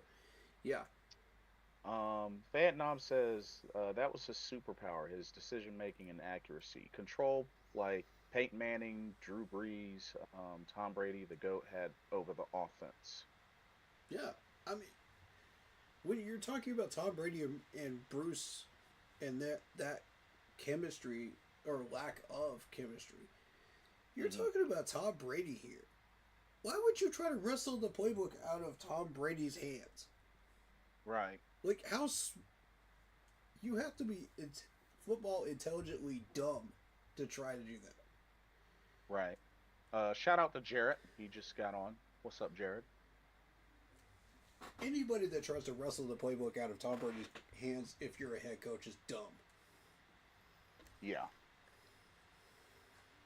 It's like trying to take the playbook out of somebody that you think doesn't know ball but knows tons more ball. So. And I don't think that's the case here with Dave Canales and Bryce, but it could be. I hope not. I think it's more Dave Canales' ego getting in the way here. Mm-hmm. You know, because we've seen the differences. It's night and day between these two. Whoever controls the playbook at any one time. You know, I've shown you what it looks like when Brad is controlling the playbook. I've shown you what it looks like when Dave is controlling the playbook, which is 50% of the playbook, as opposed to Brad is at 25%. And then Bryce Young fully opens it up 100%. You get 27 points, you get 30 points, you know? And this is without, you know, fully upgrading all of our weapons yet, which we will be doing in this offseason. Yeah, that's we'll probably be getting 37 or 40 by the end of that. Once we upgrade our tight ends, once we add a wide receiver, you know, once we get our offensive line beefed up, yeah, I could see 37 or 40, you know, against teams like this. Yeah. So it's not like we don't have the firepower. We do. The problem is who is controlling the playbook. And the playbook itself is not the problem. We've seen that as well. Otherwise, how would we get 27 points? How would we get 30 against the Cowboys? You know, how would we get 30 against the Falcons? You know what I'm saying? Mm-hmm. Like, the playbook is not the problem. It has to be the person running it. Vietnam says, if Bryce is our franchise quarterback, then Canales needs to let him be the head coach on the field and access to all the playbook along with all audibles. Yeah, and I mean, that's what they did with Peyton Manning. And the Colts were very, very smart to do that. Because Peyton Manning already knew what he wanted. He walked into that office on that Monday morning and he said, here's my playbook. Here's what I want to do. Let's try to run it. Let's see what happens. And it's got to be better than what we're running right now. Because the first year of Peyton Manning was atrocious. And it wasn't even his fault. You know, he didn't have the offensive line. He didn't have a lot of the things that he had then. Now, who does that sound like to you? Bryce Young, right? Yeah. Bryce Young, year one, you know, under Canales, did not have the fully decked out offensive line. So he struggled until the second half of the year. Yeah. Start of this year, it took half the time to figure out what we were doing offensively. It took us 2 games, you know, 2 losses until we finally found our identity. Next year, it's going to take 1. And then we'll be jumping into it, you know, week 2 or 3. Yeah. Jared says, I think the keys to victory are simple. Get Rico and Chuba involved so Bryce can take advantage on some one-on-one matchups and continue to be opportunistic on defense. Force some turnovers. Yeah. And I mean, Bryce knows what he's doing. He's throwing deep balls to Coker. He's throwing deep balls to Tet. You know, and these are perfectly placed balls. You know? So Bryce Young is not the problem either. We've seen that clearly. Keep pounding US. Keep pounding USA says, how do we know that Dave isn't doing that? Wait, doing what? How do we know that Dave isn't doing what exactly? Controlling the playbook? I think that's what he's asking. Maybe. Because when you see Dave Canales control the playbook versus Bryce Young, you're seeing half the playbook being used.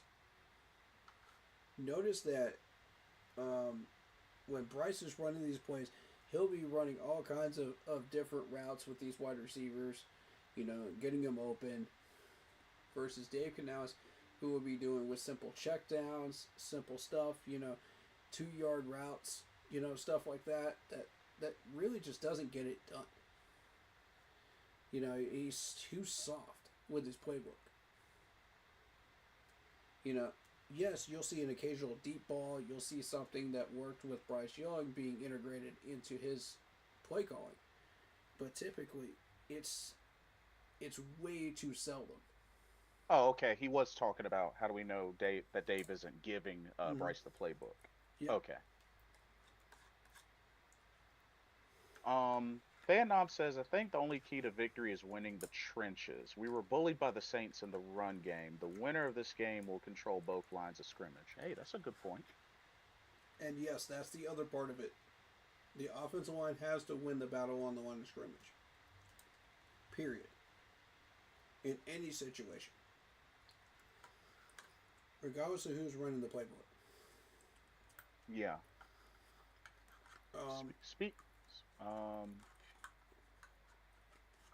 Speaking of which, you got some comments. Yeah. I want to say this before I get into the comments. Did you catch Dave Canales' press conference after the game against the Saints? I went back and watched it later, yes. Then you know exactly which comment I'm talking about then. Oh, Lord. You know exactly what I'm about to point out, dude. For the listeners that don't know, that don't watch these pressers, we caught him with his hand in a cookie jar. Proof that this dude is running these plays, this playbook, and it confirms the entire theory. And I did not want it to be true, but it was. He said, and he was asked about the 4th and inches or a 4th and 1, right? Was it 4th and inches or 4th and 1? Either way. Yeah, I want to say it was 4th and 1, but it might have been inches. He was asked about that, and he said, I just couldn't resist. Did you catch that? I. Yeah. Yeah. The word I. Not we. I. Let that sink in. There's your proof. Dave Canales was calling these plays against the Saints. Right there. And it confirms my entire theory. From top to bottom. God, it pissed me off. Because I didn't want it to be true, but... Yeah, that one hurt. Hurt. Alright, let me get into these comments from David Screws. He says, facts agreed. Shouldn't always been put on Bryce to win at the end. Yeah, on game-winning drives and stuff. Yeah, we shouldn't even be in that situation. Right. Agreed. Facts. Shouldn't let it get down to 4th and down multiple times a game. Facts. Yeah, 33 times a game is insane for an entire year. 33 times. And we're at week, 16 now? Yeah, 16. If you go back and you try to find the league average every year, I guarantee you it's much higher than that. Yeah, no wonder the percentage is so high. That is ridiculous. Wow. Talking about the percentage. And then he goes on to say, I wish they would have put Isaiah Simmons on Mike Evans. He's as tall as him. Here's the problem with that. Mike Evans would torch him. Yeah, easily. Now, here's what I want to do. And I wanted to bring up the Isaiah Simmons thing, too. Because this is a whole conversation here. Why is he not on the field, first of all? Because he should be a healthy scratch. Why is he not on the field? That's my first question. 2, we know this dude can play safety, linebacker, as he started out as a linebacker in Clemson. Mm-hmm. The Cardinals moved him to safety. Yeah. And he picked up nickel corner in Green Bay. I wasn't even aware of the nickel corner ability. I had no idea what he was doing up in Green Bay. So that one was new for me when he came through here. But that's an added bonus to us because we needed a backup for Charles Smith-Wade. Right. We also needed help at safety. We also needed help at linebacker. So this is a 3 stones, 3 birds, one stone situation here. Mm-hmm. With this one move. Brilliant move, by the way, Dan. Yeah. Brilliant move. And as a bonus, he was a former Clemson Tiger under Venables. I love it. National champion. So, and I'll get into Venables in a minute because I want that for scouting for later on. Yeah. But let's stick with Isaiah right now. First of all, Lathan took his first start as a starter against the Rams. Yes. I was very, very pleased with that. And that's one of the reasons we won. Because if Nick Scott was back there, he's a liability in coverage. Now, he is good at run stopping, but he's a liability in coverage. So, when Lathan got the start, we didn't have to worry about coverage. Because Lathan is doing a good job. Although, Nick did get the end zone pick. That was probably like his best play all season, but he did get the end zone pick. I feel like that was him just being lucky and just being in the right spot at the right time. Like, do you get that feeling too? Does anybody disagree with that? I mean, right place, right time, made the play. Like I said, I don't know any other big name play that he's made all season. So, yeah. I give it to him. I give it to him.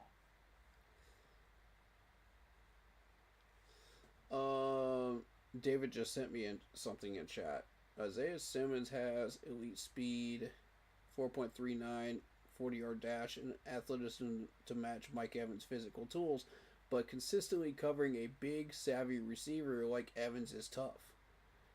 He excels in versatility and chasing plays down, not necessarily locking down a top-tier receiver man to man. Yeah, this is exactly what I was saying. He can't handle a top-tier guy like that. But he can... Yeah, we have to remember who Mike Evans is. Right. We're talking about somebody that went, double-digit seasons since he debuted of 1,000 yards receiving? Yeah. If we're going to put anybody on him, it needs to be somebody that can, match that intensity and, be close to his level. And I'm sorry, but Isaiah Simmons is not who I had in mind. It goes on to say not necessarily locking down a top-tier receiver man-to-man, which often requires more traditional corner skills and specific schemes, though he's played slot corner to help with coverage. Yeah, and Isaiah can handle slot coverage. That's not a problem. You know, he can lock down a tight end. He can lock down a slot corner. You know, but somebody like a Mike Evans or a name your favorite big star wide receiver, you know, he's going to have trouble. Yeah. But if you put him back in safety, you know, and you have him help out Lathan and Chow Smith Wade and Trayvon Moehrig back there, like maybe say in a single high safety situation where we kept putting Nick Scott in those situations, he's going to do pretty well. So over the top help. Yeah. Because he'll have more time to move around and do what he needs to do. He'll be free roam. You know, he will be a little bit slow to get to the ball, but he will get there. Yeah. So he will stop touchdowns from happening. But will he give up a handful of yards first? Maybe. And, you know, that's better than Nick Scott, who would give up a flat-out 6 points and let him find the end zone in a single-eye situation. Which, we had that in the Saints game. Last drive of that game in the red zone, why are you putting Nick Scott in a single high safety position while everybody else is blitzing? If you really believe the Saints are rushing on that play, then put Nick Scott on the line and put Trayvon Moehrig back there. Why is Nick Scott in a single high safety situation in that scenario? He's going to lose 9 out of 10 times. I just Even thought about against an something. average wide receiver. How many games has Isaiah played this year before coming to Carolina? I'm not sure, to be honest. Because I'm going to tell you right now, if he didn't play a single snap before he came to Carolina, I would not dare try to put him up against Mike Evans. Like speed, height is one thing, but it's Mike Evans. It's Mike Evans. It's Mike Evans. That's like putting him against CeeDee Lamb or DeAndre Hopkins or somebody like that. He's going to lose. Especially if he hadn't played much this season. No, he was primarily a linebacker coming out of college. A linebacker. Now he's dropped a little bit of weight and he's turned into a nickel corner and a safety, but does that necessarily make him faster? No. If he had gotten his feet wet throughout the season, okay, I would entertain it. But I'm looking up stats and I don't see any. If he had gotten a little bit faster after dropping that weight, I would consider it. But no. Because I know who this dude is. You know, I've watched him all the way through Clemson. I know how he operates. So far this year, he's only played 2 games with Carolina. But did he start? No, because he was special teams. Exactly my point. Yeah, so no. Why is Nick Scott still in there? In coverage situations? Hey, Gyro, this is pissing me off, dog. Do something about it. Let me take a look at something. You're costing us points every time you put Nick Scott in a coverage situation. You realize this, right? Like, seriously, every single offensive coordinator in our schedule has figured this out by now and has taken full advantage of it at least once per game. Yeah. And you haven't figured this out yet? The Gyro. In the press conferences. Come on, man. When it comes to him, like I said, I don't understand it. I was really bothered when I learned about the penalty Derek Brown had in that Saints game was during a play that he was schemed to go back into coverage. And I know it was mentioned in our chat that he's backed into coverage before, and it doesn't make a lick of sense to me. We're talking about backing your top player on the line, who is an interior defensive tackle at Yeah. what, 6'5", Yeah. 320 pounds. Now, don't get me wrong.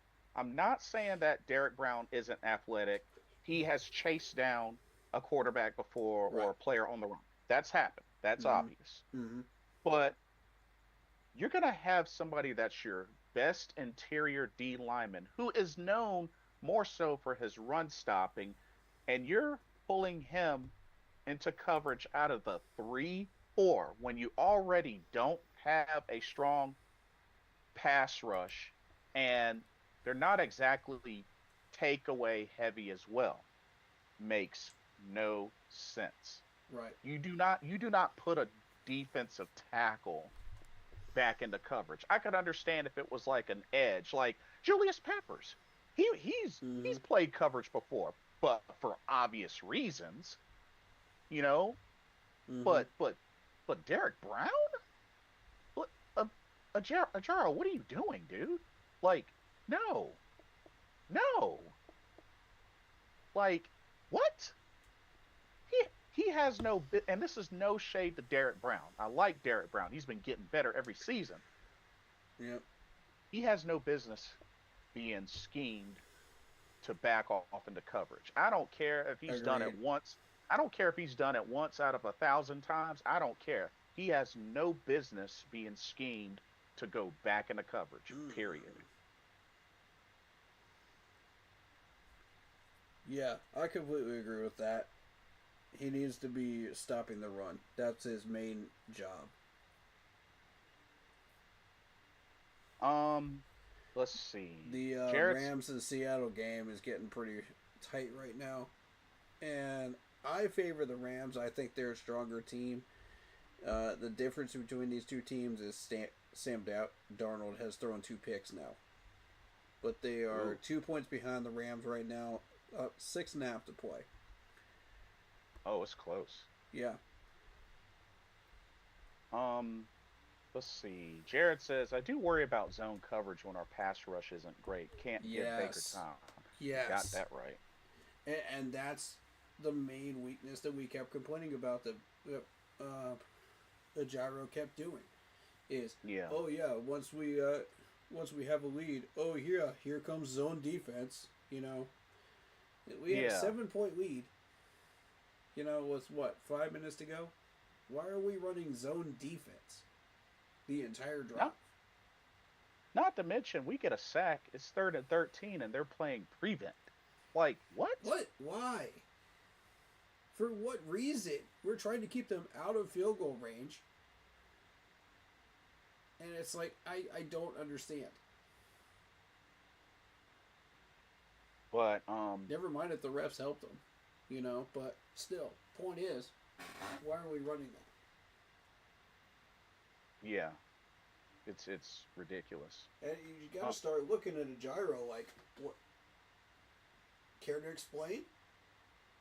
Yeah. Like, when I learned about that, I was just like, you got to be kidding me. It infuriated me.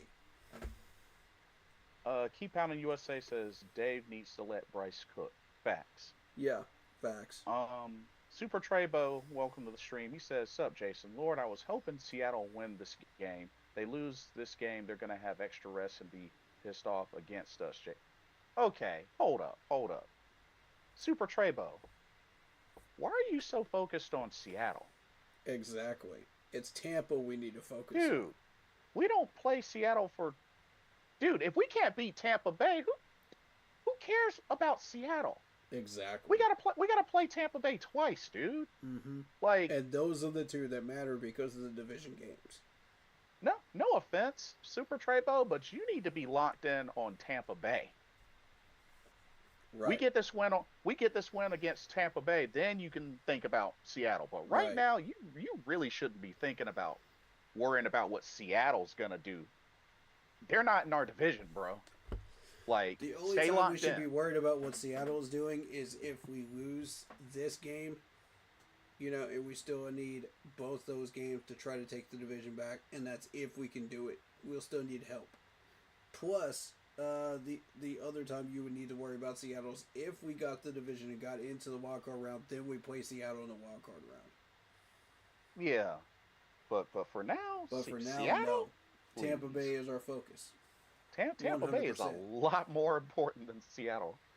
Let's see. Keep Pounding USA says, I wondered that too. We signed Simmons, but he's not playing. Well, he's been on special teams. And Isaiah that's Simmons not is good a enough. linebacker. Why the hate on Nick Scott? He's been playing good. Well, Not in coverage, he hasn't. the only thing that stands out about Nick Scott, tackles. I mean, he's got 85 total tackles, 44 of them solo, one fumble recovery. He does have the one interception, 3 passes deflected. I mean, He got lucky on the one interception. The dude can't cover a parked car. But as far as his run stopping ability, absolutely. Can he tackle? Absolutely. And that's the reason he's on this 53-man roster and why he's worth something right now. Like a 4th round value. Super Trebo, dude, you worried about the wrong thing at the wrong time. Lock in on Tampa Bay, bro.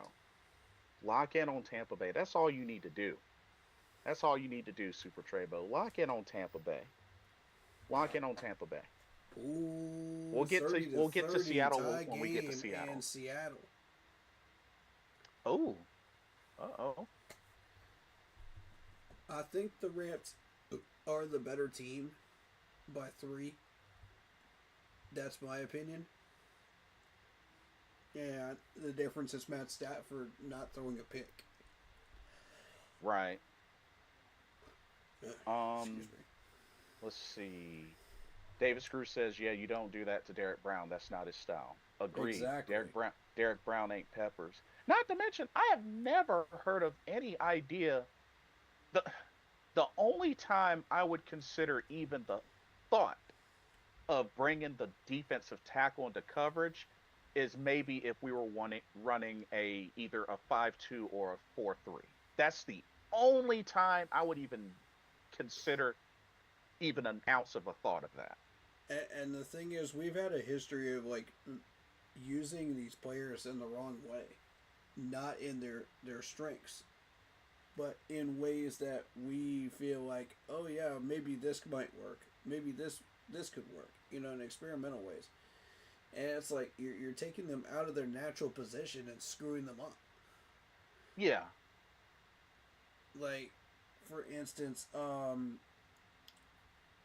Frankie Louvu and Jeremy Chin. They were messing around with them way too much.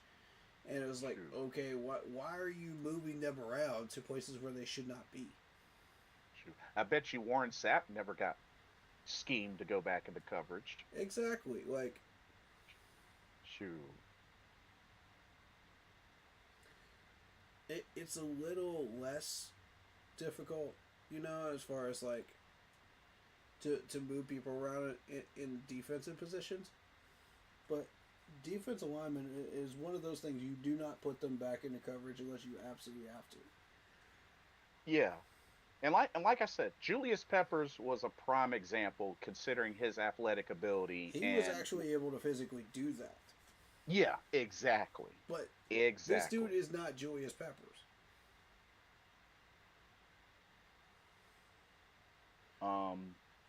Let's see.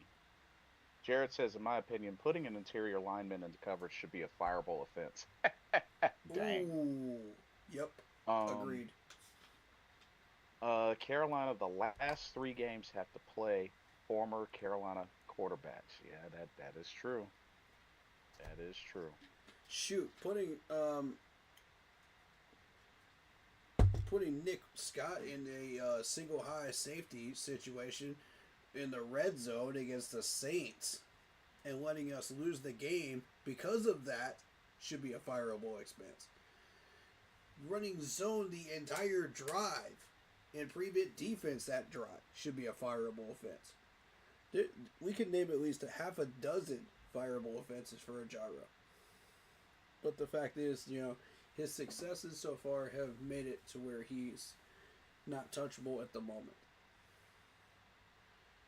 So I accept it for now, but I'm not happy about the placement of the players. I'm not happy about a few different things with him. So if he continues to do that, he will be on my hot seat for 2026. Mm-hmm. Yeah, totally. You cannot do that during the middle of a division title run. Like, there's way too much at stake here. We are waist deep now in this division title run. You cannot do that in a game that we cannot afford to lose. When you've got a 7-point lead. What are you doing, bro? Like, why? For what reason? I don't... At some points, this team makes perfect sense, and then other times, we go back to caveman status, brain-wise. And then right back to, oh yeah, we know football again. And then caveman status. It's like, which one are we? I don't understand. How you could be that football intelligent one week and then the very next week, caveman status. It makes no sense to me. None. Yeah. Interesting question on yours from David Screws. Could Bryce pull off the Statue of Liberty play? I know he's hasn't done it before, but could he do it? It's kind I of don't a see weird why not. question.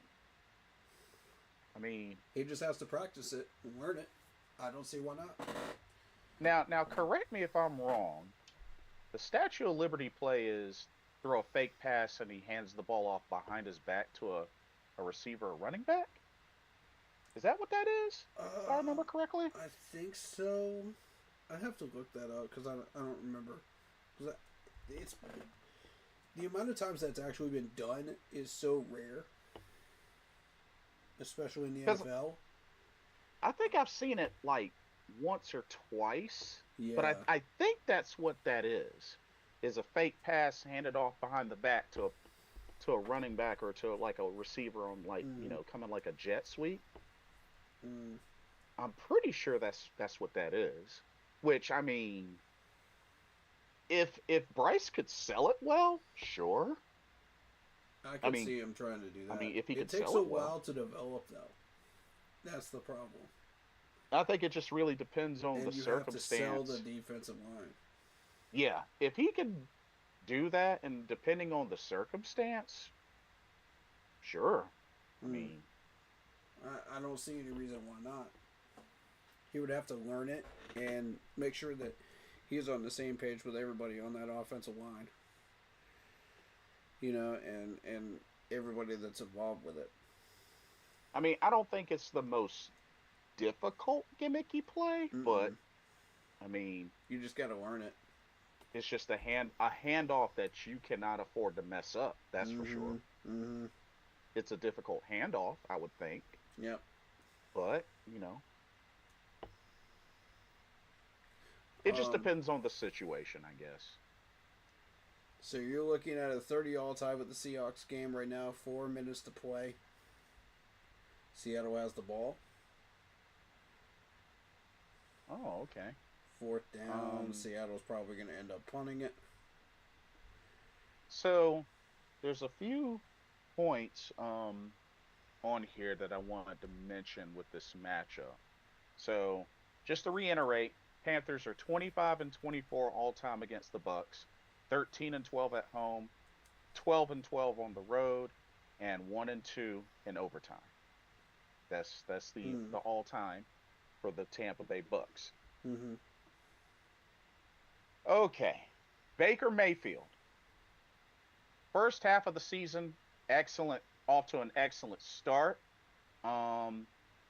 First 7 games, they went 5-2. Baker averaged 252.43 yards a game, 13 touchdowns to only 2 interceptions, 14 sacks. But they may have been exposed because their last 7 games, Tampa Bay has gone 2-5. And Baker averaged 176 yards per game, 9 touchdowns to 5 interceptions and 15 sacks. And one of those games was against the Rams, which Baker didn't finish that game due to an AC sprain, which was in the non-throwing shoulder. But here's the thing. You got to look at all who he has back, weapon-wise. Mike Evans, Chris Godwin, Jalen McMillan, Emeka Ubuka.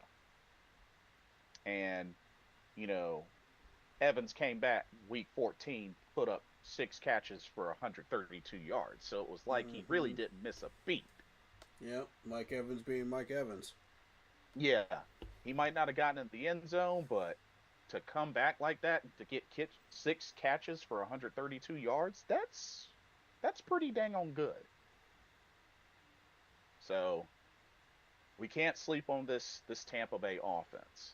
I mean, even with the struggles, I mean, 2-5 in the last 7 games, we cannot sleep on this Tampa Bay offense. Like, correct. Yeah, I mean, Baker Mayfield is still overall playing some solid football. The running game isn't impressive, but it's not exactly trash. But their passing game, like I said, that Emeka Egbuka. Their rushing yards leader is 494 yards, and that's Mr. White. Yeah. Off of 118 carries and 4 touchdowns. But like, Emeka has 58 catches, 870 yards, 6 touchdowns. That's their leading receiver, and that's kind of scary considering, you know, Mike Evans has missed most of this season, and now that he's back, add that on, and you get Chris Godwin going. Yeah, I think they've discovered a number 3 wide receiver in Ibuka. Yeah, exactly. So it's kind of scary.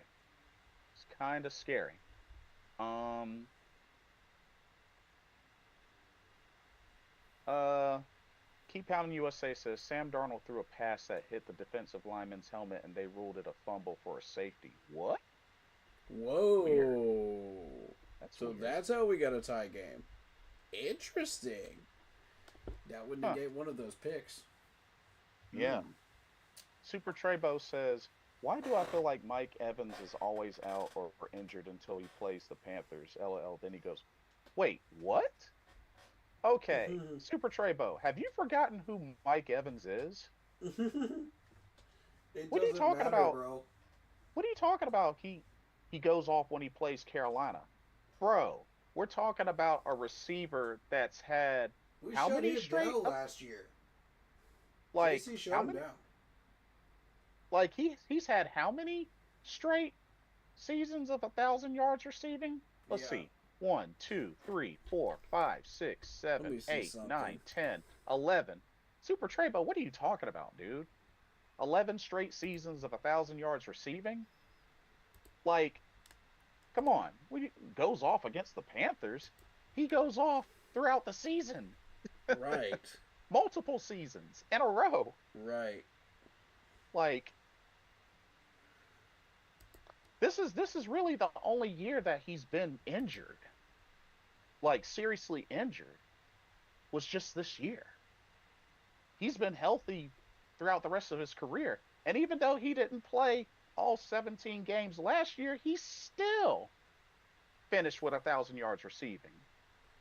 Dude, Mike Evans last year in the first battle we had with Tampa only got 43 yards. In a touchdown. Yeah. That's all he got because JC shut him down. The main one that was doing something was Ibuka. Mm-hmm. And that was last year, the first time we played him. Jared says it was a backwards pass. Everyone stopped, and the running back picked it up in the end zone, so the 2-point conversion was good. Oh. Okay, that explains it. Okay, the second time we played, no.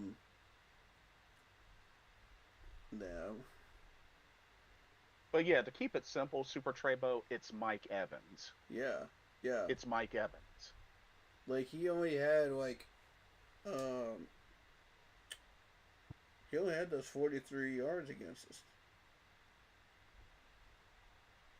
20 catches, 43 yards, and 1 touchdown against us. JC shut him down last year. So it's not like he's not doing anything. But Now at I the don't same time, like, he is Mike Evans. now I don't know how much he has left in his career, but it's still Mike Evans. Yeah. But, like, he hasn't played us this year. That's the problem. That's the thing. So we don't really know what's going to happen there. But JC is fully healthy, so he is going to be battling against JC again. So the question is, which one's going to win? And I'll tell you, 7 out of 10 times I think it's going to be JC. Well, Super Strabo, put it this way, bro. Remember when we talked and you were just very, very sure that they were gonna show up and beat the Rams, and what happened? They showed up and beat the Rams. I'm just saying, bro. Like, summon up that energy for this Bucks game. Mm-hmm.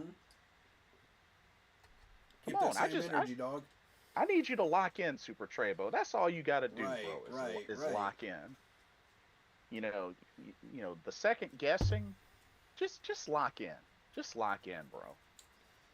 And I Lock can in. understand why Panthers fans would question whether we're going to beat the Bucks, after the Saints game. But I respond to you with, we won't quit. We're still in the fight. Yeah. Ooh, the thick kicker missed. No good. Ooh. Oh, Really? no. Really? So still 30-30. That could be the game-changing play right there. 2:15 to Seattle. play. Ooh, they're minutes playing. to go, actually. They're playing in Seattle. Uh-oh. Mm-hmm. We know how hard it is to play in Seattle. Rams have the better team, and they have 2 timeouts, 2 minutes to play. Stafford, we all know, has not thrown any picks today. He's not going to throw one this drive. Now, another point with Tampa Bay, the running backs. So they have been kind of shaky with the running backs because they lost Bucky Irving due to the foot and shoulder injuries. And then Sean Tucker has come out. So they got Sean. Week 15, all 3 backs are on the field. Bucky Irving, Sean Tucker, and Rashad White. White has played in all 14 games so far and is the Bucks' leading rusher, which I know you pointed that out. But they have turned to Sean Tucker more recently, who's had 5 touchdowns in the last 7 games. So, interestingly enough, we'll have to see how this running back core comes out against Carolina on Sunday.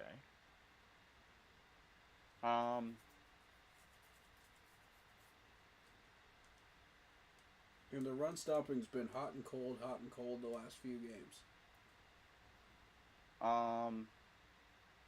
Jared says, as bad as it's been at times, we control our destiny, so we got to take it. Exactly. Super Trebo says, another thing people not looking at, Sam Darnold may have trouble against Carolina's secondary after what Carolina pass D did Rams. Sam might see ghosts against Panthers D. I mean, Maybe. that's possible, but I'll say again, I'm locked in on Tampa Bay right now, bro. Me too.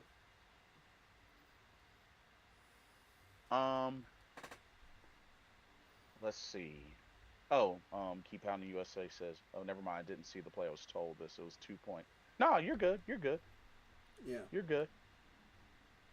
I didn't see it either. So we're just going by, the game cast. Yeah. And then the last point, changes at starter, but still a stout defense. So the Bucks had one of their defensive starters on injured reserve this week, Zion McCollum, who had a hip injury in the Falcons game. Mhm. So he's going to pretty much miss the rest of the season. Um, they you did mention they do have Tyke Smith, who Yeah. leads the team with 12 passes defended, including a interception, and second in the team with 90 total tackles, which cornerback Jamil Dean leads the team with 3 interceptions. Also, Vita Vi, still got to watch out from him in the middle. He's got 4.5 sacks, and Yaya Diaby has Mhm. 6 sacks. Yeah. So got to watch that D line. Vita Vi, longtime veteran, can still get it done at the line. Mhm. So, All right. but still, this is a winnable game. With that, I'll dive into the depth chart of the Buccaneers. Since you went in that direction. Also, I want to point out Brent Venables running Oklahoma right now is doing an excellent job. One of the top teams in the nation right now. Um, should he ever want to leave Oklahoma, I would love to have him as the defensive coordinator in Carolina. So, Brent Venables, if you're listening, please keep us in mind. Keep us in mind. Yeah. Um, and Isaiah Simmons is one of those that came out of that defense. There's several others, but I mean they are national champions and two-time national champions under Venables. This dude is a legitimate coach. For anybody that keeps doubting him, he is proving them wrong. And it's a familiar face. Yes. This dude shut down the triple option of Georgia Tech twice to negative numbers. Back-to-back years. Ooh, impressive. Yes. So, that was while he was with Clemson. Wait till you see what he does with a fully functional Oklahoma full roster of players. With the transfer portal, I might add. This is going to be terrifying for a while. And I told people, wait till he gets everything set up. It's going to take 2 years, but wait till he gets it set up. This is going to be a dangerous, dangerous Oklahoma team and an excellent wellspring for us to pick players from. Yeah. Scouting wise. Watch for these players in the draft in the next few years. Jared says, even as a Gamecock fan, I would love to see Venables in Carolina. Yes. That's the energy I like to hear right there. Because this dude would completely change this whole defense around. I can absolutely see it. He would keep about 3/4 of this roster, and the mentality, the discipline, the energy every week, and the completion of plays, the tackling, everything would improve. You would legitimately see a totally different defense out there than what you're seeing right now. He would maximize the potential of these players. I guarantee it. Once he learns these players and what they can do and what they can't do, sky's the limit. This dude will stay overnight in his office writing stuff on his freaking whiteboard just to prepare for the next week. Camps out in his office. That's how dedicated he is to the game. And I love that. I would love to have a coach like that in our staff in Carolina, in Charlotte. Because that's what it takes to win. It's that type of dedication. And that type of energy. And I wish our coaching staff had that type of energy. So use that as a learning curve, as a tool, to set up your own game, coaching staff. Because that's the type of energy it takes to get to the Super Bowl. You know what? You got me curious now. I gotta see this. Okay, Thomas Brent Venables, Yes. 54 years old. Okay, he played linebacker. Okay. Indeed he did. Okay.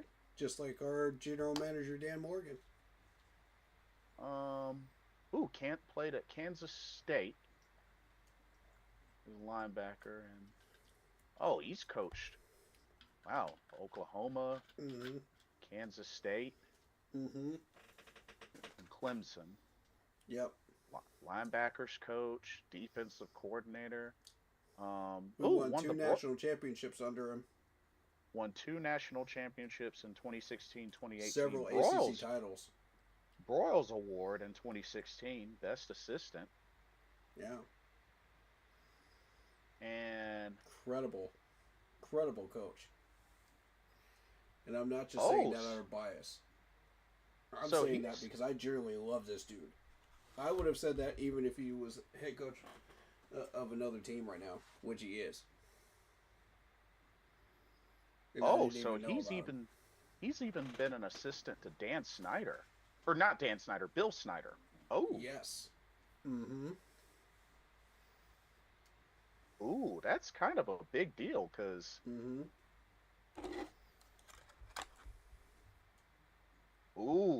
yeah, Bill Snyder, well known coach. Mm-hmm. So, Yo, no offense to a gyro, but this dude, you put him as an defensive coordinator, watch this dude do work. Once he finds out everything there is to know about this defense, watch him do work. I'm telling you, you will not regret it.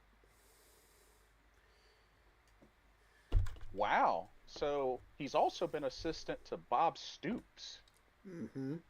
Mm-hmm. Yo, he's got an incredible head coaching record. Yep.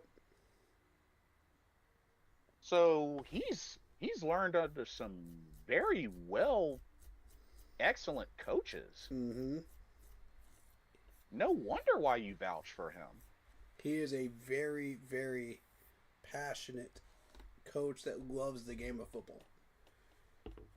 Enough that he will sleep in his own office just to get stuff done for the next week and prepare.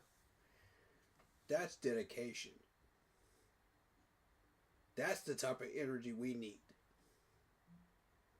You want to take your game to the next level. You want a coach that takes it to the next level. You want to push your players to the next level. That's a coach that these players will play for.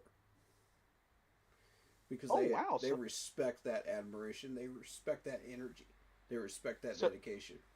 So he got promoted twice while in Oklahoma. Was linebackers coach, then made co-defensive coordinator, and then was promoted to associate head coach. Mm-hmm. Dang. Mm-hmm. I think he's ready to take the leap. But it's up to him whether he wants to leave Oklahoma or not. You'd have to pay him a lot of money to get him out of Oklahoma. And my whole thing is, Tepper, if he ever wants to leave and go up to the next level, pay the man. Pay the man. I'm telling you right now, you will not regret it. Every single penny will be worth it. Okay. Because you will get results. Overall head coaching record 32-19. Okay. Mm-hmm. Not bad at all. Mm-hmm. And I knew that was going to happen. I expected that. As soon as he left Clemson, of course, he was going to take the Oklahoma job. And I knew within a year he would have everybody he needed. And then it was just off to the races after that. Wow. It was a year of learning the players and what Oklahoma had to offer, doing your homework, doing your due diligence, and then add to it with development. I see. And the more he rotates people, the deeper he's in that system, the more success he's going to have. This dude could be the next Nick Saban. I'm saying it now. Shoot. I'm saying it now. He has the potential. But yeah, no wonder you speak highly of him. Okay, it adds up. If he were to ever take that leap to the NFL as a defensive coordinator, I want him. I will pound the table until we get it. I will personally vouch for him. Live stream You'll after say it. live stream after live stream and video after video until Tepper pays the man. You gonna start a campaign? Start a campaign. Shoot. Absolutely. But it's too early. It's too early. You'd have to get him out of Oklahoma, which is going to be a tricky thing to do. I think see. that, yeah. Taking the bias out of this, I would have said the same thing had he been an Ohio State man, had he been a Michigan man.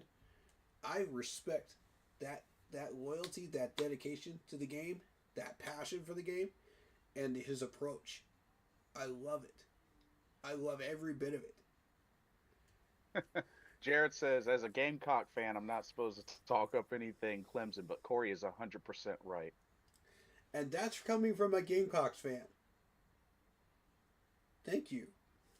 Thank you. See, this is a man that he knows very well because of his Gamecocks affiliation and how many times they played against us with Venables at the home.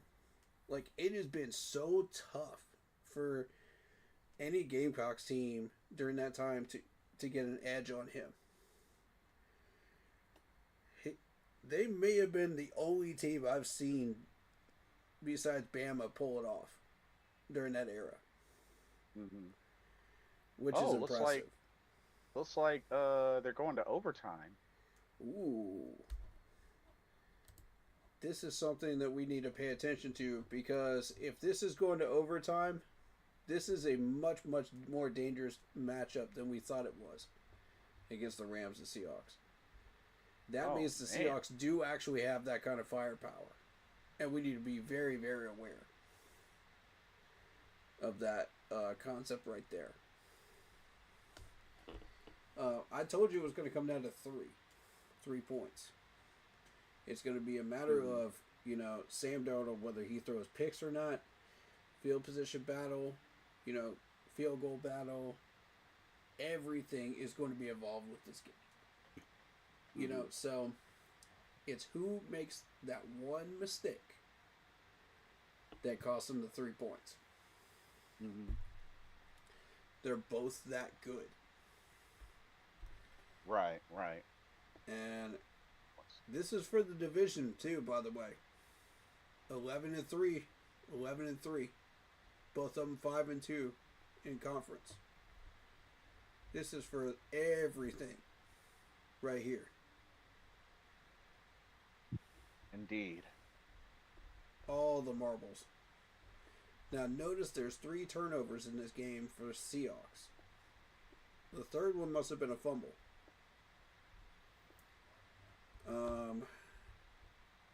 And I don't know where or when that happened. Let me check the box score. Yes, Cooper Kupp.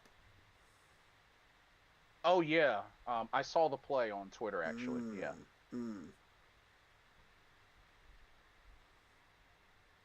Interestingly enough, the Rams have 4 sacks. Seattle has none. That's a big number right there. Because everything... Jared says... 96 tackles? Oh, 96 total 96... tackles? No. 96 total tackles. From who? Seattle? Yes. Go check the box score. Are you 97? Oh, wow. They're about to hit 100 tackles. That's impressive. Holy crap. Dang, 97 total team tackles. Oh, Whoa. they'll definitely hit 100 before the end of this game, I would think. That's crazy. Especially if they're going on defense first. Oh, my God. 40 solo tackles. That's got to be a record somewhere. That's got to be a record. That's pretty sick. Wow. That's a number you don't see every day, folks. 98 now. That's something you don't see every day in the NFL. Everybody on defense is getting them some. And oh my God. Rams only have 50. Dang. Everybody on the whole defensive roster has a tackle. Jeez, man. Look at this. And yo, Sam Darnold's, My or not Sam God. Darnold, Matthew Stafford's about to hit 400 yards passing. Dude, even Gray Zabel has one. And Riley Mills. That's Oh, crazy. wow. Stafford hasn't been sacked all game. But I might have just jinxed it. And yet the Rams have 4 total sacks. To their credit. And he just went over 409 yards passing. Oh my Like I God. said, I will be very shocked. Honestly, Stafford should be at least in the top 5 voting for MVP this year. If not, then something's wrong. Wow. Wow. The numbers in this game, I mean, it's just ridiculous. 409 receiving yards for the entire crew. Puka has 177 yards. Oh, jeez. Yes, off 10 catches. And a touchdown to his credit. Off 10 catches out of 14 targets. 58 yards was his longest play. Dang, Xavier that's Smith's nasty. longest play, 48 yards. Off 2 catches. Oh, yeah, that's right. This is Cooper Kupp's former team. Good God. What are we looking at right here? But yeah, like, This Stafford's is nuts. got to be in the top 5 for MVP voting. If not, then something's very wrong. And notice he has not thrown a single interception. Nor has he been sacked. No. This is a very, very tight battle between 2 incredibly strong Titans right now. Both of them have a really good offense. Both of them have a really good defense. But both of them have holes under his own defense, which is why you see the 30-point scores you do, and the yardage you see. To be honest, part of me is a little shocked that Stafford didn't win MVP in 2011. Because that was the year he threw over 5,000 yards passing, 41 touchdowns, 16 picks. I mean, the ratios were magnificent. And there's a massive difference between Seattle's receiving corps and the Rams' receiving corps. And this is the difference I've been trying to point out to people. This is why the Rams have the better team offensively. Yeah. Is the And then- 409 yards receiving versus the 221. And then again, let's keep it real. Stafford has had weapons his entire career. But Seattle is better defensively, as evidenced by the 101 tackles now. That's one thing I think we can all agree that Matthew Stafford has always had weapons in the NFL. As opposed to the Rams' 50. Yeah. 30 of them solo tackles, though. That's what the Rams do right. And they've got a strong defensive line that has 4 sacks, 3 tackles for loss, and 4 pass deflections. Versus the stat line of 42 solo tackles out of that 101. You know, no sacks, 2 tackles for loss, 3 pass deflections. So the Rams do have the better team, talent-wise. And it's evidenced in the stats. You won't see it on the scoreboard, but you will see it in the stats. Right. And it's not by much. The fact that this has come down to overtime is fascinating to me. Yeah. Well, I mean, we got a battle of 2-11-3 teams. You know, even despite some of the struggles Seattle has had, they're still a very great team. Mm-hmm. All right, so Tampa Bay's depth chart. Let's go through it, shall we? All right. We know about Mike Evans. We know about Chris Godwin Jr. The one I want to point out is Jalen McMillan. Jalen McMillan is 2 years in the league, 6'1", 192, 2 catches, 38 yards. But his average is 19 per play. 19. Once this dude gets going, he's going to be a very, very dangerous wide receiver. But Yeah. right now, we're only looking at 461 last year in yardage. But 8 touchdowns. 8 touchdowns. That's the number I want people to focus on. So once this dude starts getting into a rhythm, very, very dangerous wide receiver. 3rd round pick. 92nd overall in the draft last year. In the 2024 draft.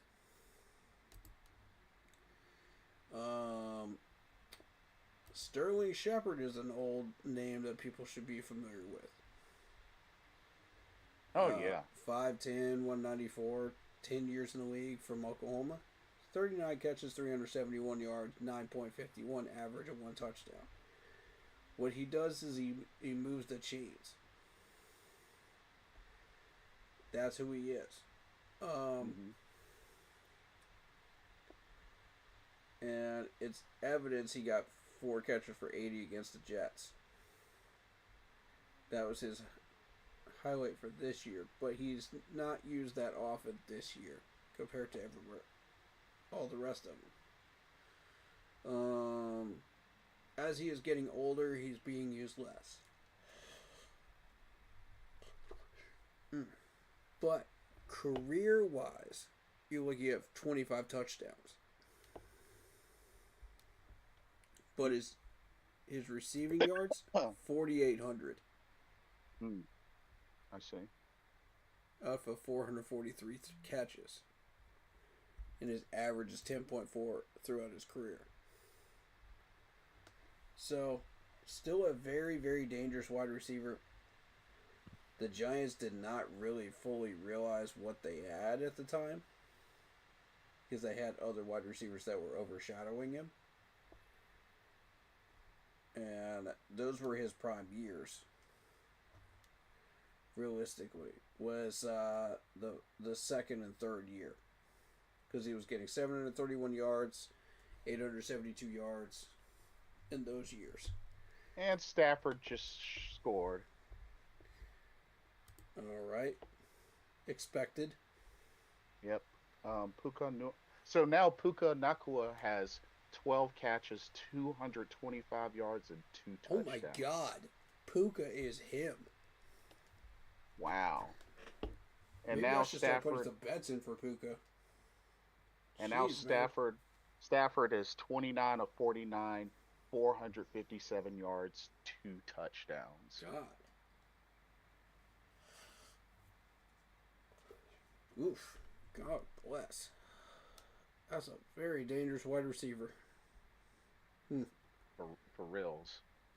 And but the Seahawks still have an opportunity to counter, and they need to bounce back with a touchdown and an extra point to keep this going.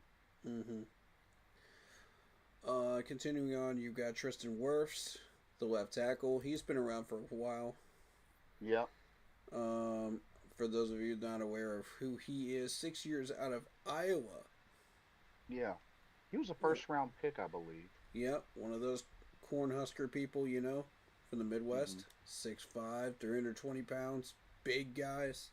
You know, the league loves those guys from the Midwest. But he's been very, very effective. I'm not sure how successful we're going to be getting past him. I'm not as familiar with the rest of this offensive line. Okay, so wide receivers continued. We've got Tez Johnson. That's a guy that catches my eye. Rookie out of Oregon, 5'10", 165. He's got 24 catches, 287 yards, 5 touchdowns, 11.96 average. Now, the number that we should be concerned about is these touchdowns. Mm-hmm. He has now scored against the 49ers, the Lions, the Patriots twice, and the Rams. This is a guy that we need to pay attention to and make sure that we do not let him in that end zone. He's getting big yardage, and I think he's a deep threat. Mm-hmm. The way they're using him, it seems like he's a deep threat because he's got 287 yards total this year. Oh, five yeah. touchdowns. Yeah, that's a good point. So I think do not leave him open in a zone situation. He will burn you against Nick Scott. If you do, excuse my French, but that's your ass. I'm trying to tell you, this is that type of wide receiver. Oh, yeah. Good point. Kate Otten is one of those names I'm familiar with, too. Tight end? Yeah, from Washington. Yep. 4 years in the league now, 6'5", 247. 46 catches, 430 yards. Oh. 9.35 Okay. average. This dude moves the sticks. Yeah, reliable name. And he's big enough to move the sticks. He will knock people off of their defensive routes. He will cause problems. He's very disruptive. So this is somebody we need to be very aware of. They will go to him as a security blanket. As of right now, last year he put up 600 yards and 4 touchdowns. This year he's got 0 touchdowns. Now, this is a guy that's been averaging 2 touchdowns in his rookie year, 4 touchdowns 2023, 4 touchdowns 2024. 0 touchdowns this year. Be very, very mindful of that 0 right there. We do not want to be the first team that gives him 1. Oh, I got a quick comment, a little bit off subject. Super Treybo says, what do you think of Gunter making Cena tap? Should they have let Cena lose by pinfall, not submission? Everybody was pissed at Triple H. How do you feel about Cena smiling and tapping out to Gunter? So, 2 things.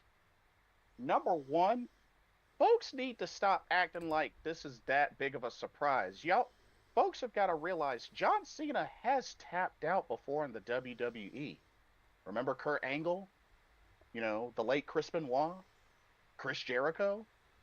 Just some examples. He's tapped out before. And 2, I mean,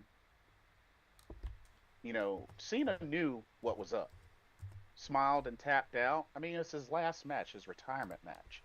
You know, and it was to put over Gunter. And that's exactly what happened. So I really don't know why folks are that angry at Triple H.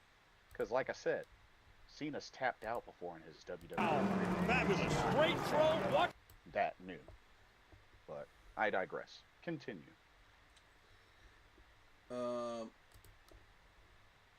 We're also, you've got Teddy Bridgewater's the backup quarterback for Baker Mayfield. Oh, geez. Another familiar face. Yep. So let's keep that in mind. That's 2 quarterbacks that we have let go now that have gone to our division rival. Bucky Irving and Rashad White have become quite a running back duo here. You got Bucky Irving, who's 5'10", 195 pounds, but he's very, very strong. 119 carries, 413 yards, 3.47 average. The average is a little low considering the running backs. And so is the touchdown ratio. But he's being used in short yardage situations, and that's what that 413 number reflects. So they use him in short yardage like a 3rd and 2 or a 4th and 1. He'll be the one you should expect to see coming through the pile. Yes, yes, Super Trebo. It's crazy, isn't it? He had 8 touchdowns last year, going over 1,000 yards rushing on 207 carries. This year, 119 carries, 413 yards, 1 touchdown, and that is because he's splitting carries with Mr. Rashad White. Yeah, Rashad White. Yeah. Rashad White, 6 foot even, 214. Arizona State, 4 years in the league. Same number, 494. 4 touchdowns, but look at the average. 419. And he's got 4 touchdowns. This is your speed rusher. And it's evidenced in pretty much every game. But the lack of touchdowns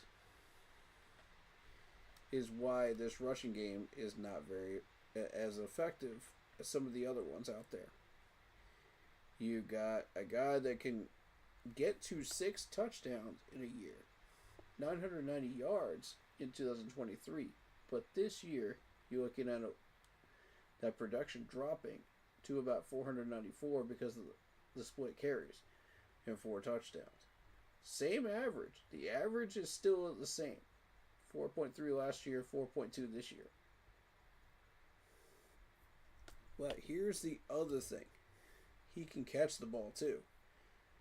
For his career, he's looking at 199 catches for 1,410 receiving yards. Ooh. Wow. Yeah. Yeah. And 11 touchdowns. That's pretty solid. 6 in 2024. So, this year, none. I want to point that out. None. Let's not be the first team that gives him one. Please. Right. Same with let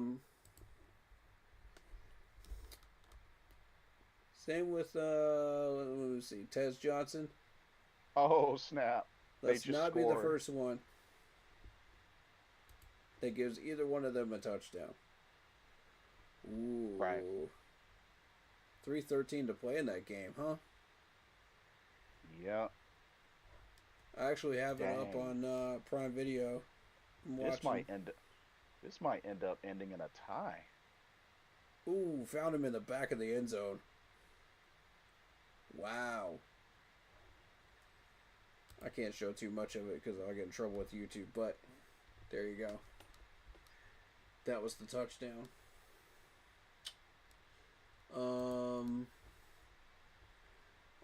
Yeah, let's not be the first team that gives Tez Johnson or Bucky Irving or Rashad White their first touchdowns. You know, right. In that way. So defense got to tighten up. They have gotten 0 so far, which is interesting. They're due. All right, defense. Of course, you mentioned Elijah Roberts. Yep. Rookie out of SMU, 2 sacks so far, 8 total tackles. Big dude, 6'4", 295 pounds. He's been effective. He also has a few pass deflections too. So be aware of that. Do not let this dude beat you hands-wise. Offensive lineman. It's what I call the YMCA pose. If you let the hands get loose, YMCA, you know, they can do whatever they want with their hands and knock the ball down. You can't let them do that. So technique is important. Right. Here's Vita. Vita Vey. Another big dude. 6'4", 347 pounds. Good lord. 8 years in the league. But 4.5 sacks. 11 solo tackles. Not bad. Right. Not really a pass deflection guy. But he can do it. His main focus is on sacks. He's got 35 career-wise. 4.5 this year so far. Wow. They just went for 2, and they got it. Oh my God. Wow, Seattle, bold. Bold. And they just won the game. And they won the game doing it. Wow. Oh my goodness. Let me see if I can see the play that. And Sam Darnold did a pass to Eric Saubert for the 2-point conversion. Wow. Let me see the play that resulted in that. Bold. I'm gonna see if I can see it because I want to watch. I want to watch that particular play. Oh man, if I'm Matthew Stafford, I'm angry. Ooh. That works out to our advantage because Seattle's not going to be as bad, coming into this game. That's if I'm Matthew Stafford, I'm mad. It's like, come on, defense. Okay, so that's the play right there. Wow. See what happened here. Okay, trips formation. Shotgun.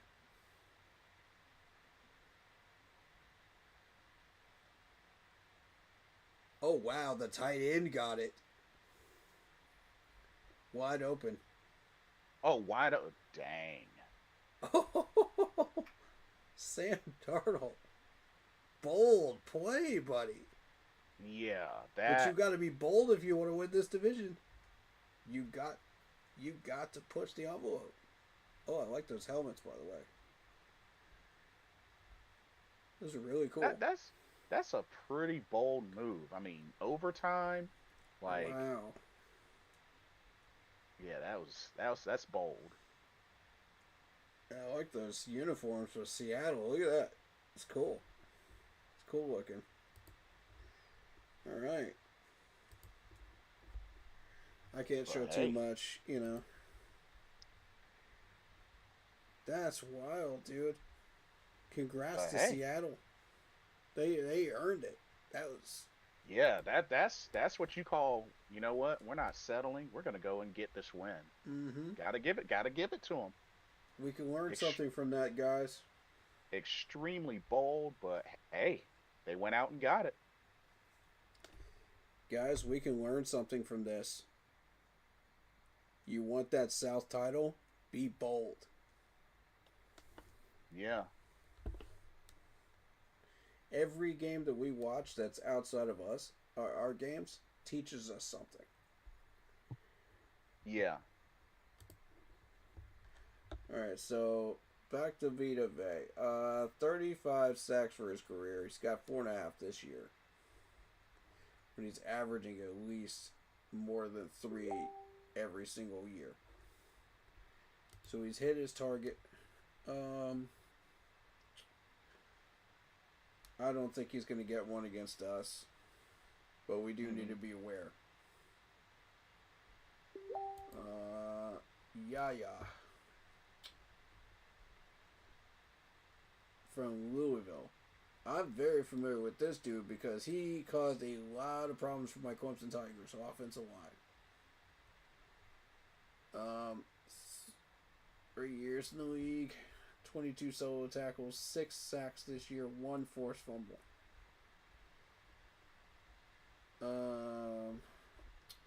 And a pass deflection too. Against the Saints. Interesting. Okay. He's got 6 sacks this year. He's a sack machine.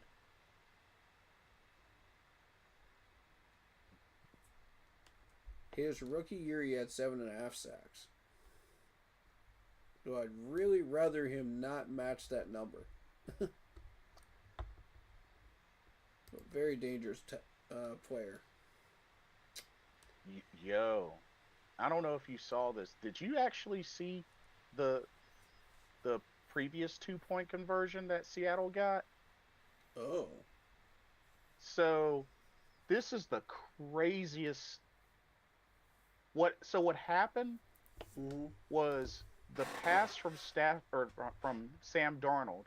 Mm-hmm. It was deflected, but because it was technically a backwards pass, Mm-hmm.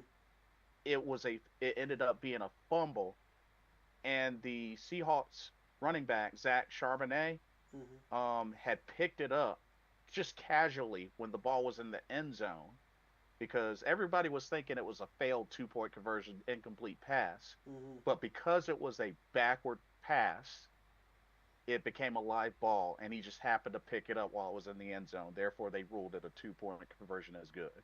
No kidding. Dude, it was so crazy. Like, he just casually went up and picked up the ball Huh. that just so happened to be in the end zone. That's interesting. Yeah. So, wild.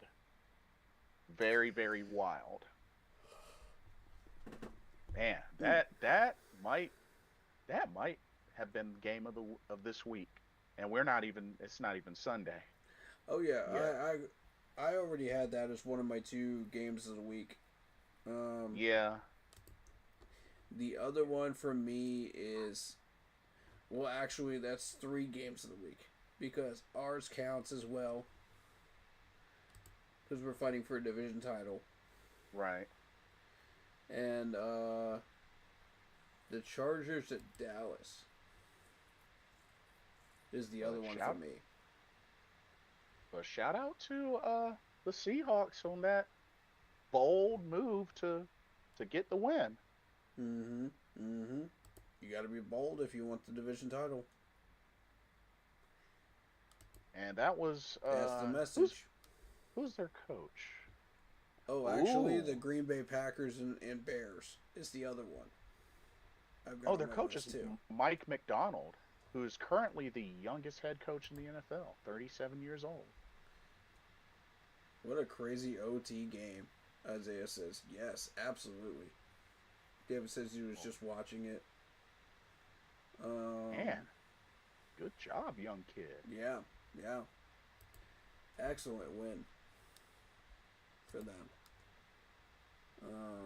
And it shows that even though you have that type of talent, you can still be beaten.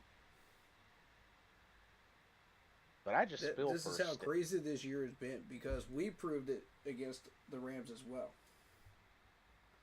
And that's why it goes to show you keep playing until that final whistle. And that's why I feel bad for Stafford throwing for over 400 yards. No picks, by the way. Yeah, Nakua getting over 200 yards receiving, and they still lost. Ouch. Yeah, excuse me. Yeah, I agree with you. If I'm Stafford, I'm pissed. There's no reason why you should be losing that game. Stafford is not the reason you lost that game. It's the defense that lost that game for you. Yeah, absolutely. But not because of, playing 4 whole quarters and overtime. It's really just Sam Darnold just outsmarting you. Yeah. So. Dang. But anyway, Levante David. We know how dangerous this guy is. 46 solo tackles, 2.5 sacks, 2 forced fumbles, and a pick. Watch out. Do not throw this ball anywhere near Levante David. Right. He is a problem. A major problem. We're looking at 73 total pass deflections from this gentleman. Yep. And 41.5 sacks. Be aware of where he is at all times. I want guys on him at all times. If he's playing anywhere where he should not be playing, I want to know about it. You know what I mean? I want to spy on him. Watching him. From the front office. And you adjust to that. They have Hassan Reddick. Here's another player that we know about. Yeah. He's been having a trash year. Nothing to write home about. He is not somebody we need to be concerned about. We know his weakness. So let's take advantage of it. Indeed. Benjamin Morrison, rookie from Notre Dame, 11 solo tackles. Once he gets developed into the system, he's going to become a problem. I've been tracking him through the draft too. Jamal Dean, and then Jacob Parrish will be next. Jamal Dean was 6'1", 206, 7 years in the league from Auburn. 34 solo tackles, 1 sack, 2 forced fumbles, 3 picks. 3 picks. Yes, you heard that right. This dude is a danger. You do not want to throw that ball near him. He already has how many pass deflections this year? 7. Oof. And, you know, it's evidenced by the fact that he is just having a really strong outing this year. Just faster, more physical than he has been in the past. So, this might be his prime year. Arguably. Could be. Or one of his prime years. Because he had 8 or 9 pass deflections back in 21 and 22. Excuse me. But he was averaging about two interceptions at that point. Now he's got 3. That is... So, yeah. Jamal Dean, watch out. Be aware of where number 35 is. Right. Parrish. Let's go to Jacob Parrish. 5'10", rookie from Kansas State, 198 pounds. 43 solo tackles, 2 sacks, 1 pick.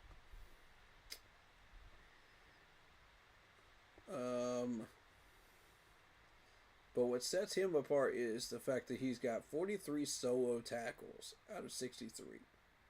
He doesn't need help, typically. Got 4 pass deflections so far as a rookie. So good numbers, you know, from a rookie that's got a lot of potential there. Let's go to Antoine Winfield Jr. 6 years in the league. We know who this dude is by now. We faced him several times. 5'9", 203. 50 solo tackles, 1 pick, 1 forced fumble. No, 2 picks, 1 sack, 1 forced fumble.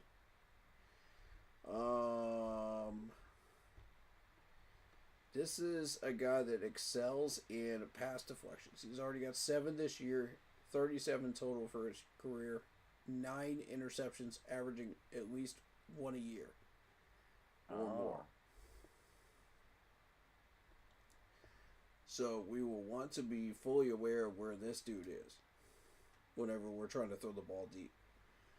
And notice 12 forced fumbles over his career. 12. That's a lot. That's not normal That's for a definitely a safety, folks.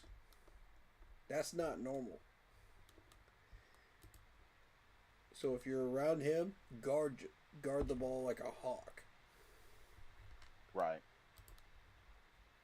Tyke Smith is one of those that I find interesting, from Georgia, national champion, 5'10", 202, and 53 solo tackles, 2 sacks, 1 interception this year, and 19 pass deflections career-wise in 2 years. That's not a normal number. So, not at all. If you throw that ball near him, he's going to deflect it. Now, he got his 3 forced fumbles last year. He didn't get them this year. Mm-hmm. So, that's something to be aware of.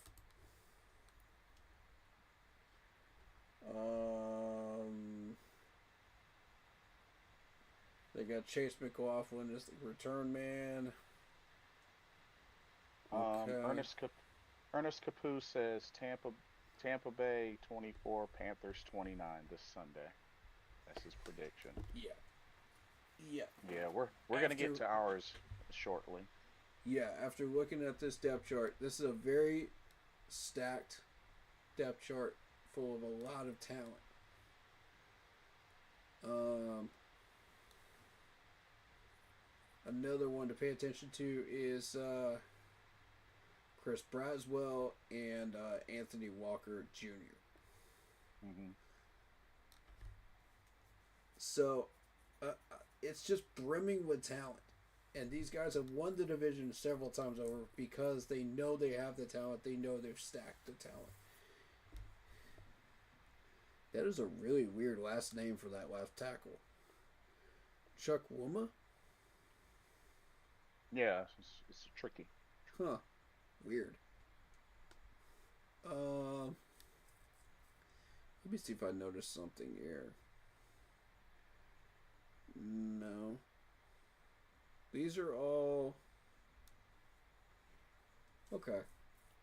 So they've got depth at offensive line. Sometimes I'll check that. I started checking that after the Arizona game because we saw like a couple of these names like repeated a couple of times in the depth chart, Right.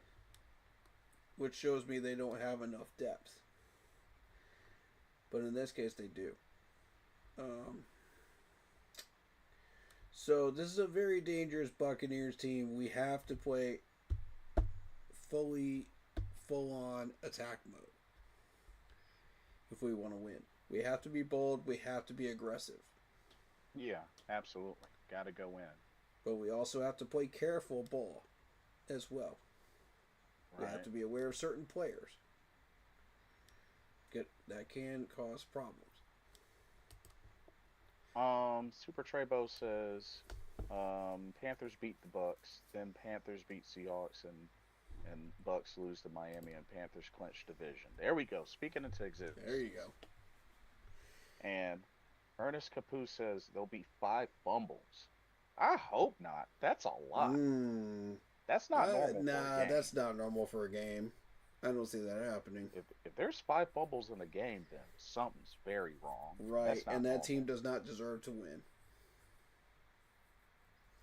But Can't give Matthew Stafford the ball back. Isaiah says, "Yep, facts." But that game's already over. yeah. But like I said, he'll definitely be in the MVP voting. That's for sure. Yeah. All right. Shall we get score predictions? Yeah. Let's go ahead and do our game first. Get that one out of the Sure. way.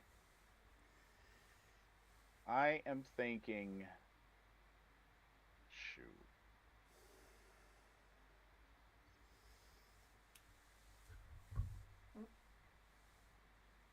I'm thinking either 27-24 or 24-21. Panthers. Depending on what happens. I'm Defensively. thinking 28-24.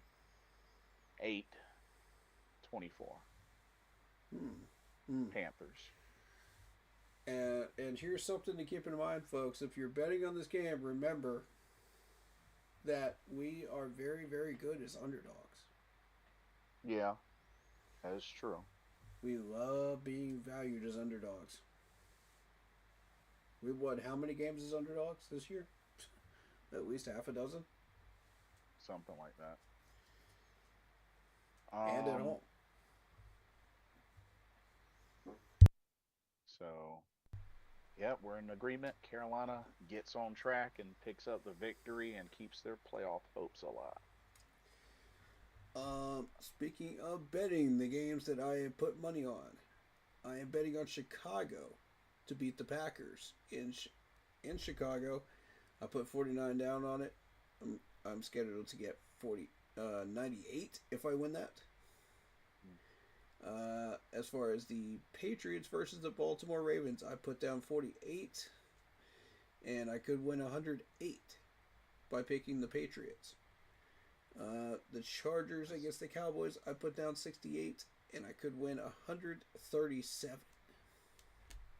Just so you know, that's my parlay. I won't be able to show that on screen because for some reason the website doesn't show the team parlays. For some reason, I don't know why not. But you can see it on the phone app.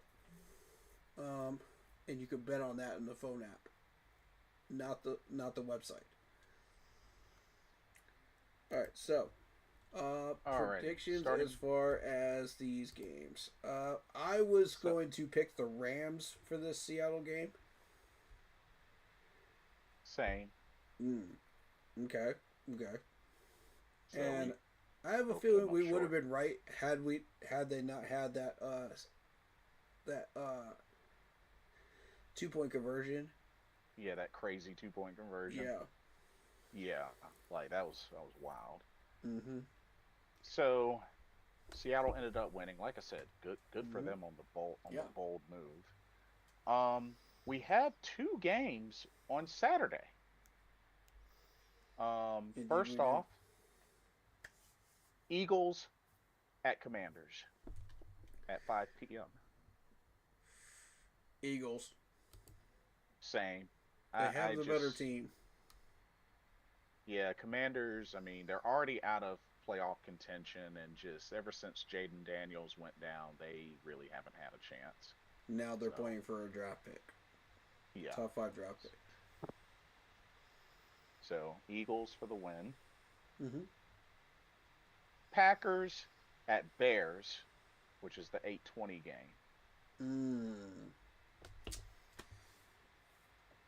You know, with Micah Parsons being out for the rest of the year, the last time these two played each other, the difference was an interception. Yep. Without Micah Parsons' pressure, and without the lack of that pressure, the secondary is going to have to work that much harder in order to balance things out for Green Bay. And I don't think they've got that type of firepower to do that now without Michael Parsons in there. Not only that, the Bears have been playing great at home. So I'm actually going Bears with this one. That plus Green Bay's secondary has now gone back to the level of where they were when they played us. Mm-hmm.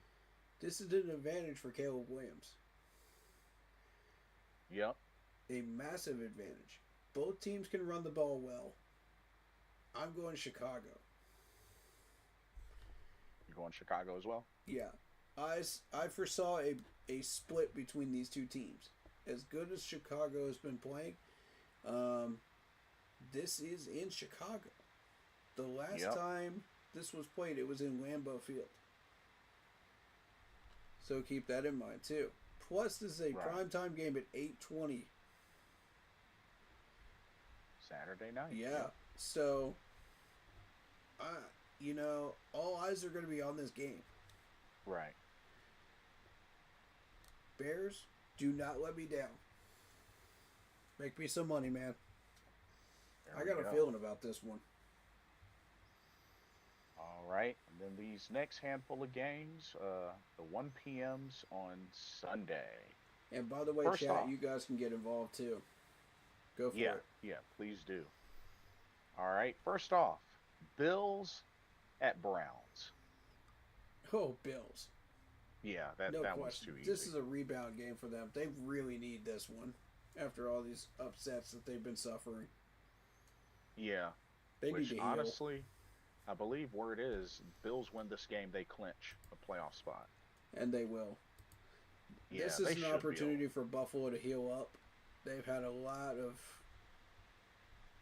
issues and injuries and just riffraff going on with that team, and it's just they need to fully figure out what's going on, and they can do that against the Browns. Yeah. So, I'm going Bills as well. Mm-hmm. Okay. Next up, Chargers at Cowboys. Now, this is the one. People are going to be surprised, because I picked the Chargers. And the reason I picked the Chargers is because they've been playing some excellent ball this year. The Right. Cowboys have been known to drop games like this. Right. And it's evidenced because ESPN is even favoring them now. But the Chargers have just come off a win against the Eagles and the Chiefs. Yep. Back-to-back Two weeks. two teams that the Cowboys have beaten as well. This is going to be real interesting. If the Chargers can prove that they can beat the Cowboys and battle the Texans and then battle the Broncos, to end this thing. This is going to be a real interesting stretch for Chargers fans because this will test them and show that they are legitimate. And the real interesting thing is 3 separate times they have won 3 games in a row this year. So it's very interesting. And I mean, and to the start Chargers, out the year, you got the Chiefs and the Broncos as wins. and at least they've been handling business. Swept the Chiefs, swept the Raiders. So they've been handling business for the most part. They only lost to one major opponent in this, and during that massive stretch. That was a playoff team, and it's the Colts, who were red hot at the time. And they actually got a chance to sweep the Broncos because they've already beat them once, and then Broncos, that's their last game of the season. That's in Denver. I think Denver is going to win that, though.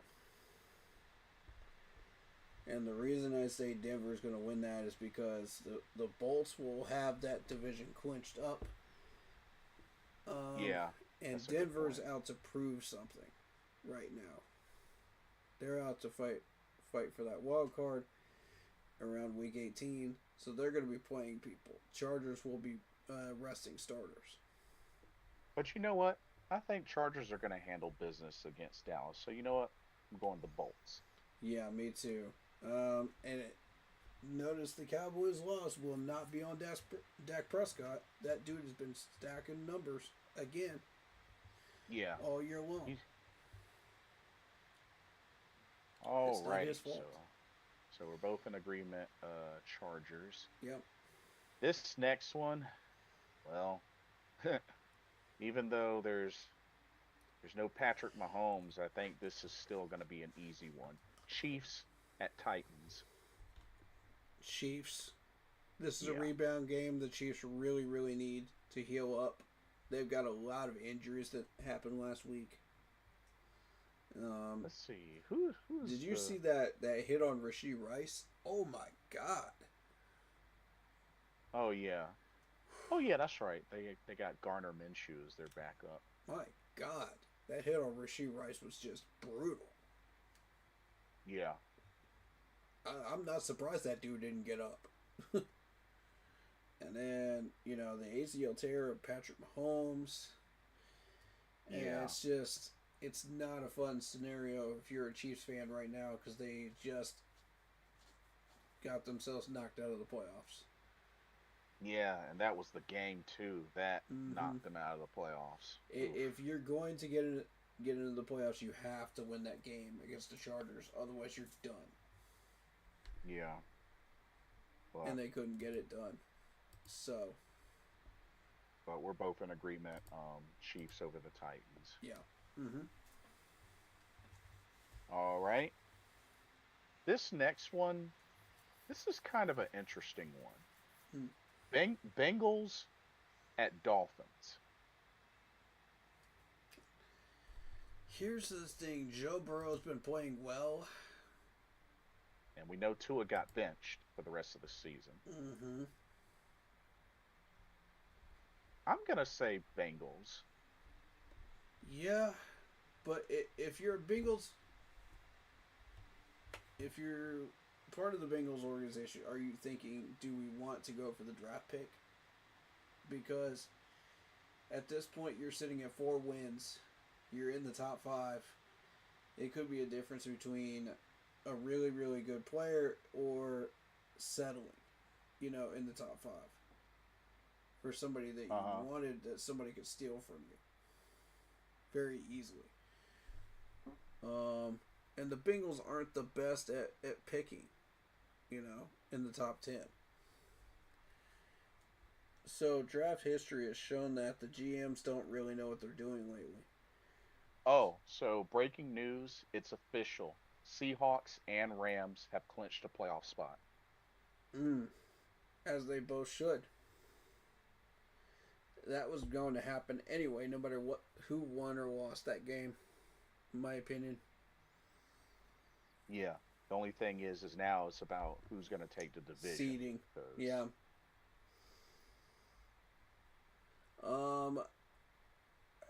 With Tua being benched, who do they have?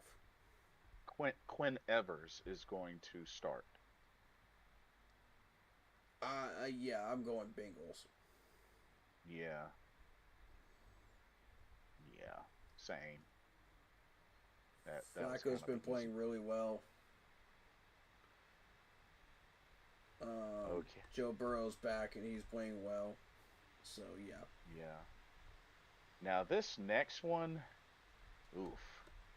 Well, this is going to get really interesting. Jets at Saints. Saints.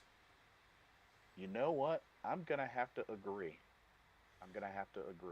And the reason I say that is because the Saints just beat 2 division rivals back to back. Yeah. So the Saints have just now shown that, yes, we do have the talent, and yes, this was not a fluke, We do have the talent, we do have the ability to beat a team like this. Right. Spencer Rattler's throwing some good balls lately. Olave's been a beast.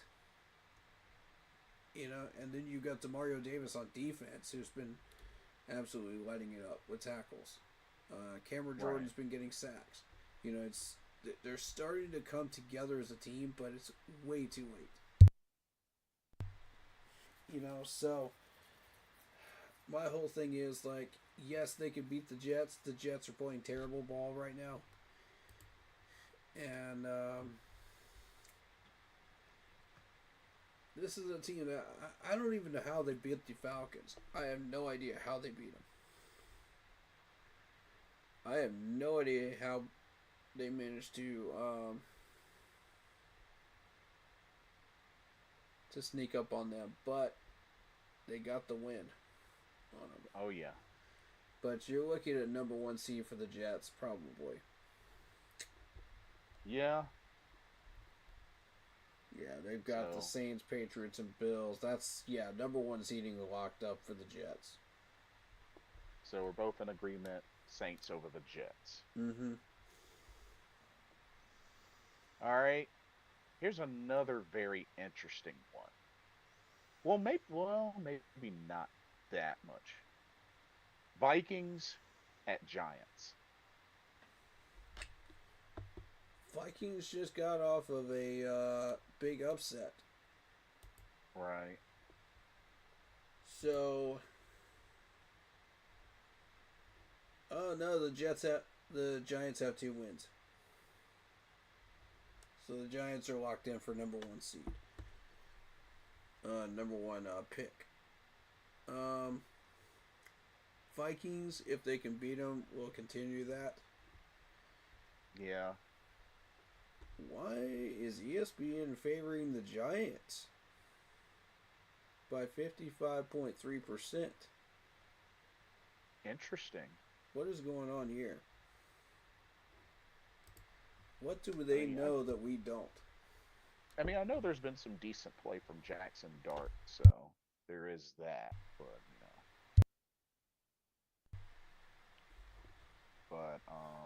what do they know that we don't hear? Who got hurt? Somebody had to have. Joshua Zidu.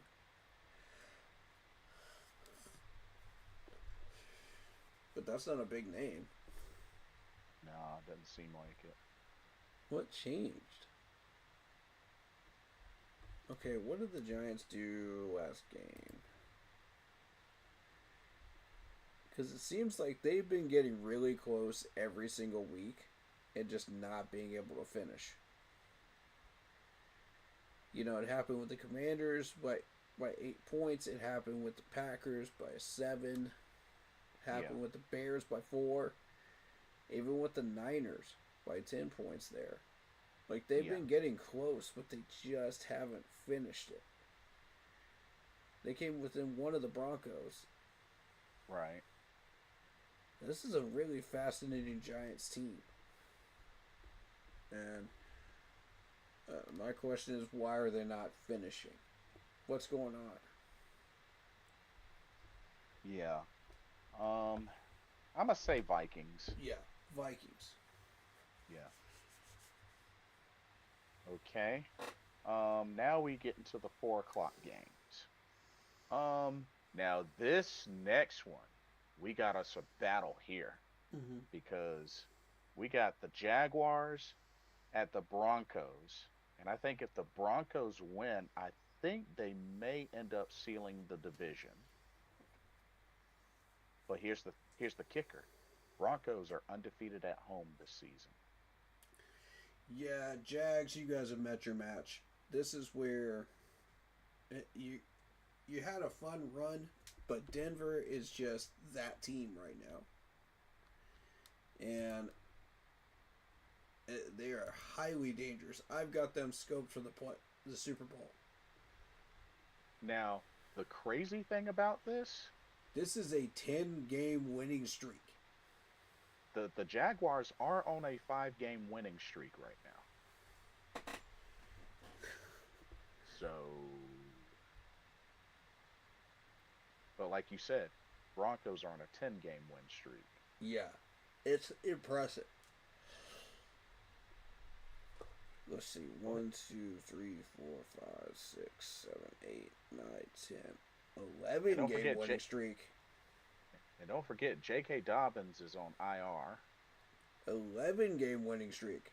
My bad. 11. Yeah. Oh, man. Denver is cooking, man. I'm telling you. They're about to finish out with wins throughout the rest of the season. They got the Jaguars, the Chiefs, who just put Gardner Minshew in, and then the Chargers. And I think this Denver team's better than all 3 of them. Right now.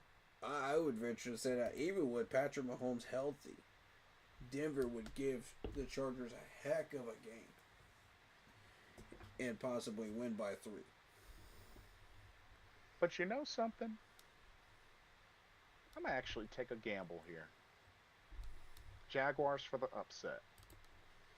Let me see what's going on with the Jags, and let me see if this is a worthwhile gamble.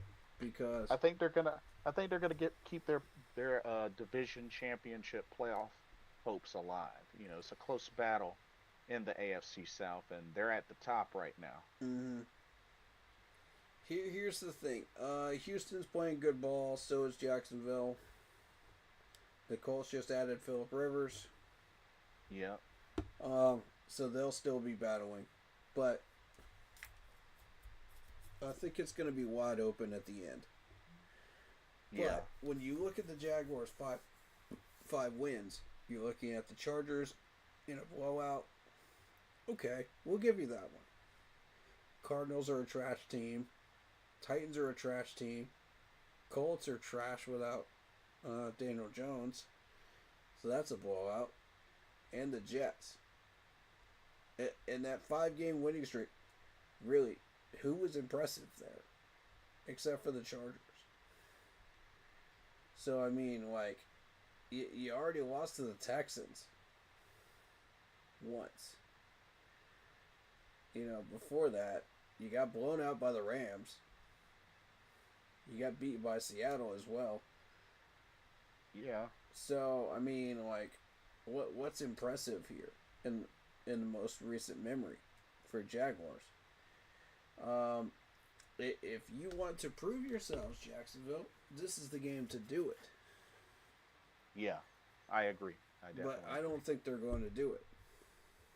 So They you're don't going have the Broncos. firepower. Okay. Denver's got them. You're going Broncos. I'm Yeah. going Jaguars. This And is again, my like you upset said, pick. Denver is undefeated at home. Yep, undefeated at home, 7-0.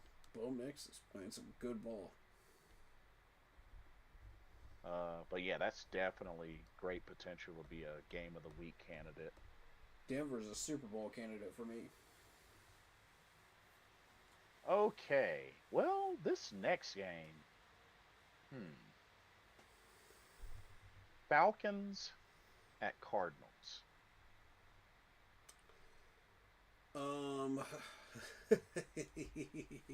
To be honest, I gotta go. I gotta go Falcons. The Cardinals. They've shut down. Um, what's his face? Kyler Murray, and they're just, Jacoby Brissett isn't gonna do jack for them, and yeah, I'm going Atlanta. Here's the thing: Atlanta has a humongous history of blowing their lead, Right. and it's so evident. I don't know how they got that win over Tampa. It's amazing to me. But this Atlanta team is just absolutely atrocious. They need to fire Raheem Morris. It's just the experiment is just not working. And I do believe they'll beat the Cardinals because the Cardinals are that trash. But then you're looking at the Rams. You're going to get blown out by the Rams. And the Saints are on a rise right now. So, the Saints will beat them too. And Atlanta will be sitting at the bottom of the division at the end of the year. I see. I genuinely feel like that's what's going to happen. If the Saints continue that trend that they're on right now. Who are the Saints play? Yeah. For Fair the rest point, of fair theirs. Let me see. The Saints have the Jets, the Titans, and the Falcons. They're going to win out. That's going to be a 5-game winning streak to finish out. Yep. Atlanta's going to be in the bottom of the league, of the division. Yikes. Falcons fans, yikes. Oof. And the reactions from Falcons fans, oh my goodness.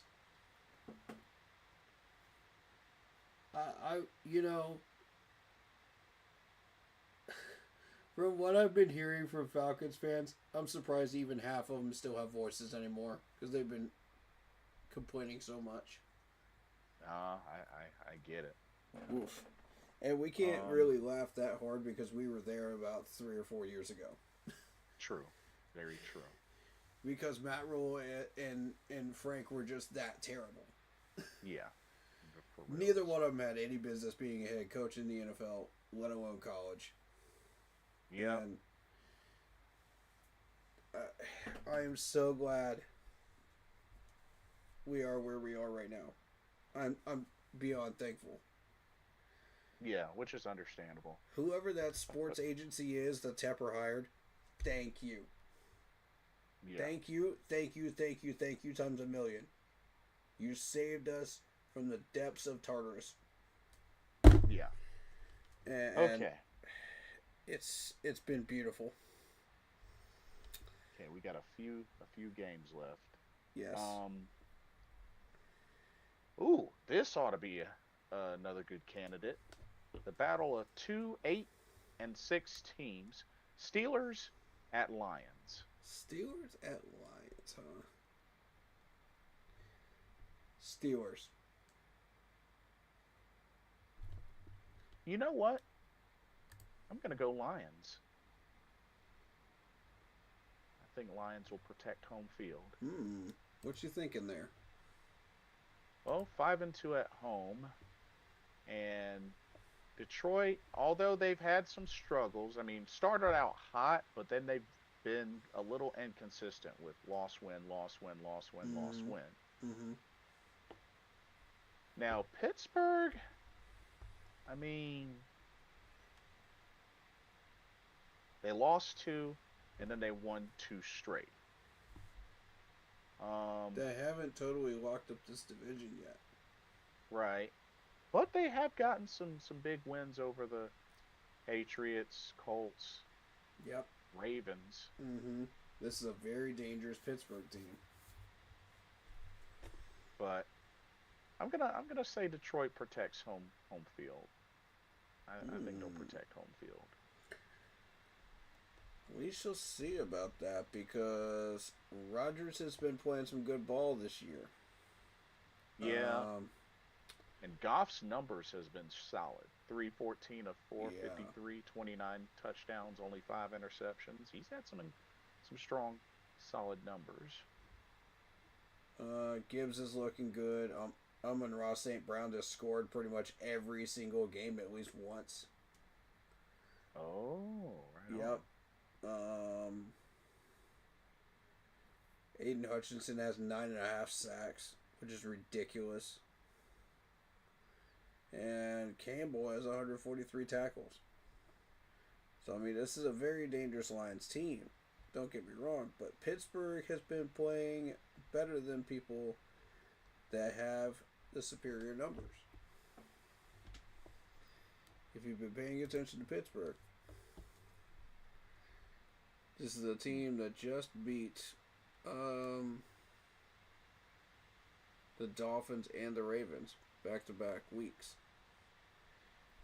They cut the Bears close to 31-28 there in a loss. Bills got a recovery game there against them. But, you know, they beat a red-hot Colts team at the time. Right. They've beaten the Patriots early on. Blow out the Browns.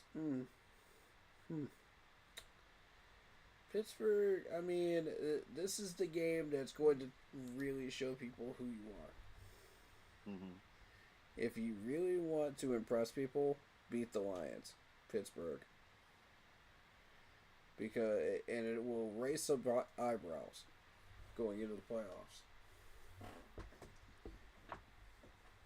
There you go. Don't really, don't be as focused on that Ravens game at the end of the year. If you're a Steelers fan, take the division now. Right. Beat the Browns, blow them out again, and show people who you are against the Lions in Detroit. You win that game against the Lions, people will really respect you. Because kind of looking at this schedule,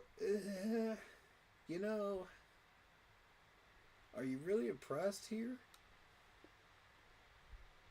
With some of these wins?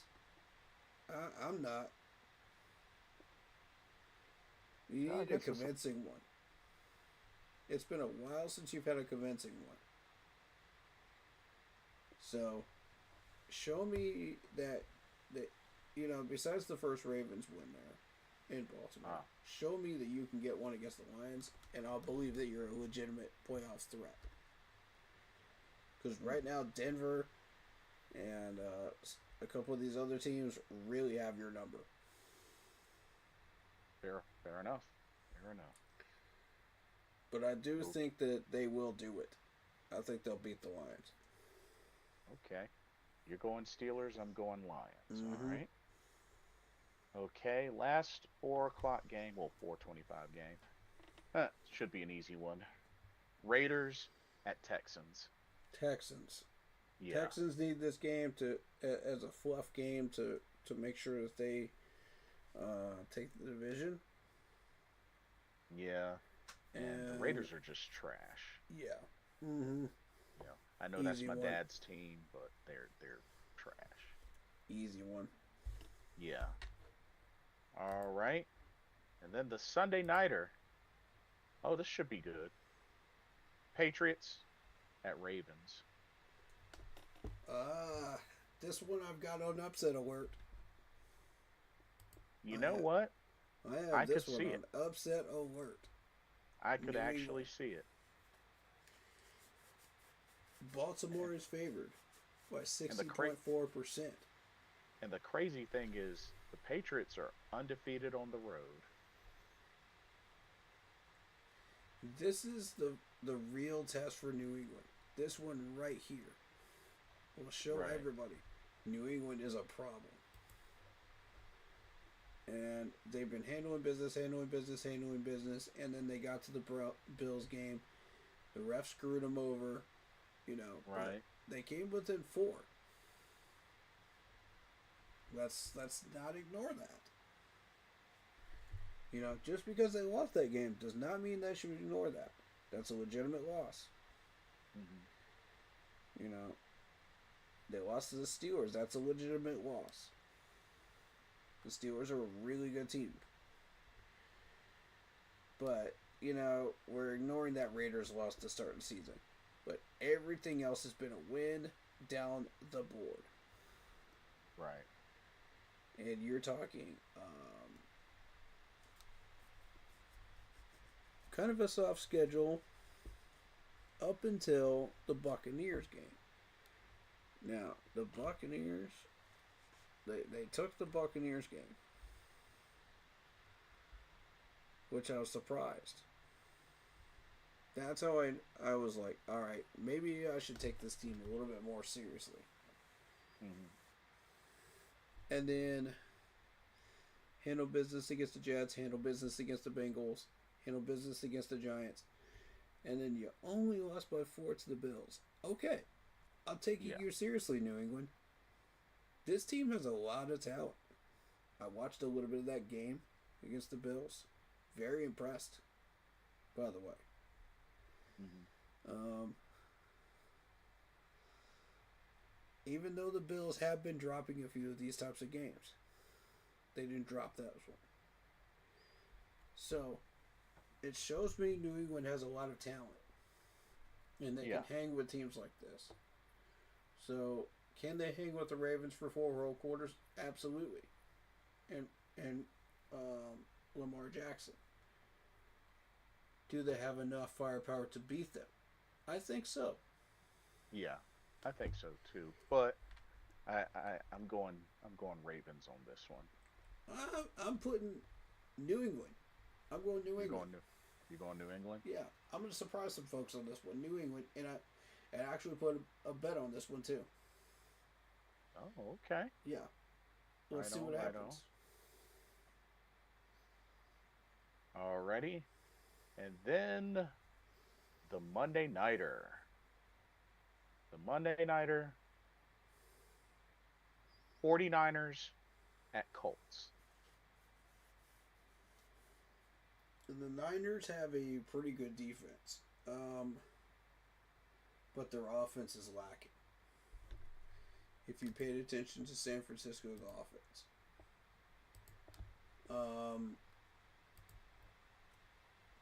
Looking at the past few games, yeah, you beat the Titans. Yeah, you beat the Browns. Yeah, you beat the Cardinals. But when you faced against a tough team like us, we held them to 20.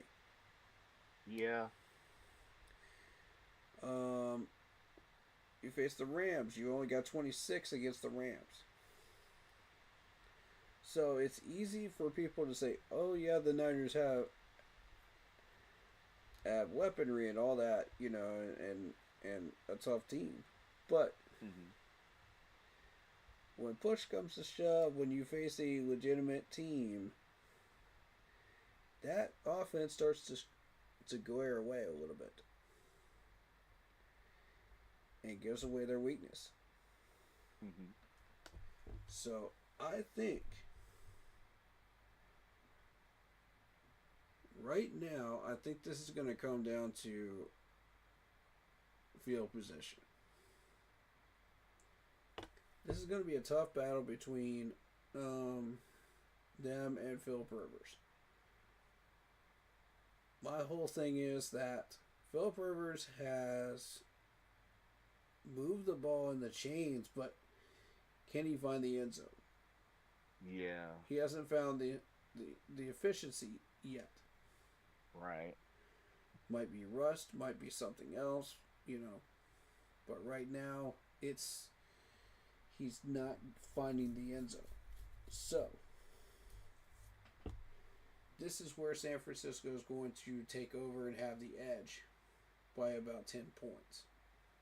Yeah. So I think without the Niners throwing picks, you know, this is going to be a real easy one to pick. Yeah. San Francisco is my pick. I would like to see Philip Rivers, have a little bit of success, but he's nowhere near what he used to be, and that 5 year gap, is showing. Yeah. Um, but if he Sure can find is. the end zone, that'd be great. But I think the Colts, while they were on an impressive run, I think once Daniel Jones went down, and you know, I think that really just stunted their momentum. So yeah, Mm, I'm gonna have to say San Fran for the win. I'll have to agree with that. You know. And this might be the moment that honestly could cost the Colts the playoffs. Mm, And it's a bummer because, at one point they were at the top of the AFC South, but ever since they fell apart and Houston made a mm, comeback and Jacksonville, who had a rough start, they bounced mm, back. mm, So I just I don't think the Colts are going to hold strong and keep their playoff hopes alive. Also, Sauce Gardner is out for the rest of the year. Ooh, that one hurts. It's That questionable. one hurts. He's listed as questionable for the 22nd, but pretty much that injury has really kicked his butt. Yeah. So and this is exactly what I was trying to tell you about Sauce Gardner. Is you can try to play two positions in the NFL, but eventually it's going to force you into one. You know, when you're doing Yeah. one offensive side of the ball and one defensive side of the ball, it Yeah. it will eventually wear you down. Yeah. You will get yourself injured. You will get yourself hurt, and the game will force you into one position or the other in the NFL level. Like, this is not Yeah. college level where you might be able to get away with that, for a good substantial amount of time. But once you hit the NFL, it's a totally different animal, Right. and it Yeah, forces dudes. you to do that. So I hate it for Sauce, but I know he was getting away with it for a little bit, but it's a short-lived tenure. And Yeah. Yeah. Agreed. best of luck But to him for the rest of his career, though. I do support the oh, dude, absolutely. and he's Dude's a definitely beast. talented. He Dude's a impressed me for a while. Yeah. Dude's a beast Yeah. on any team. Mm-hmm. But okay, those are our predictions. Like I said, there were a few Saturday games Mm-hmm. with the Mm-hmm. Sunday games, but once again, uh, Carolina, how bad do you want it? Y'all better show up Sunday. This last 3 game stretch can't be inconsistent, but right now I want y'all to lock in on Tampa Bay. Lock in on Tampa Bay. We need to sweep them. We need to sweep them, but this is part one, Sunday. So let's get out there and let's get it. Let's Mm-hmm. get it. Mm-hmm. But whew, covered quite a lot. Yeah, I man. think we did. I think we definitely let all of what we were feeling out, and even the folks in the chat did as well. There's a Mm-hmm. lot riding on this Sunday for Mm-hmm. reals, Mm-hmm. and shout out to David Screws, and I know a couple of folks are going to be at this game Yep. at Boa. I might even be at this game. Oh yeah, I did remember you mentioned that Yeah. you were maybe. Yeah, So depends on David. But yeah. I might be there. At the Roaring So Riot party, too. I might be there, too. Be looking oh for me. there. So If I can get there early enough. so yeah, and I know my one of my coworkers who's a PSL owner, he's gonna be there. Mm-hmm. So Mm-hmm.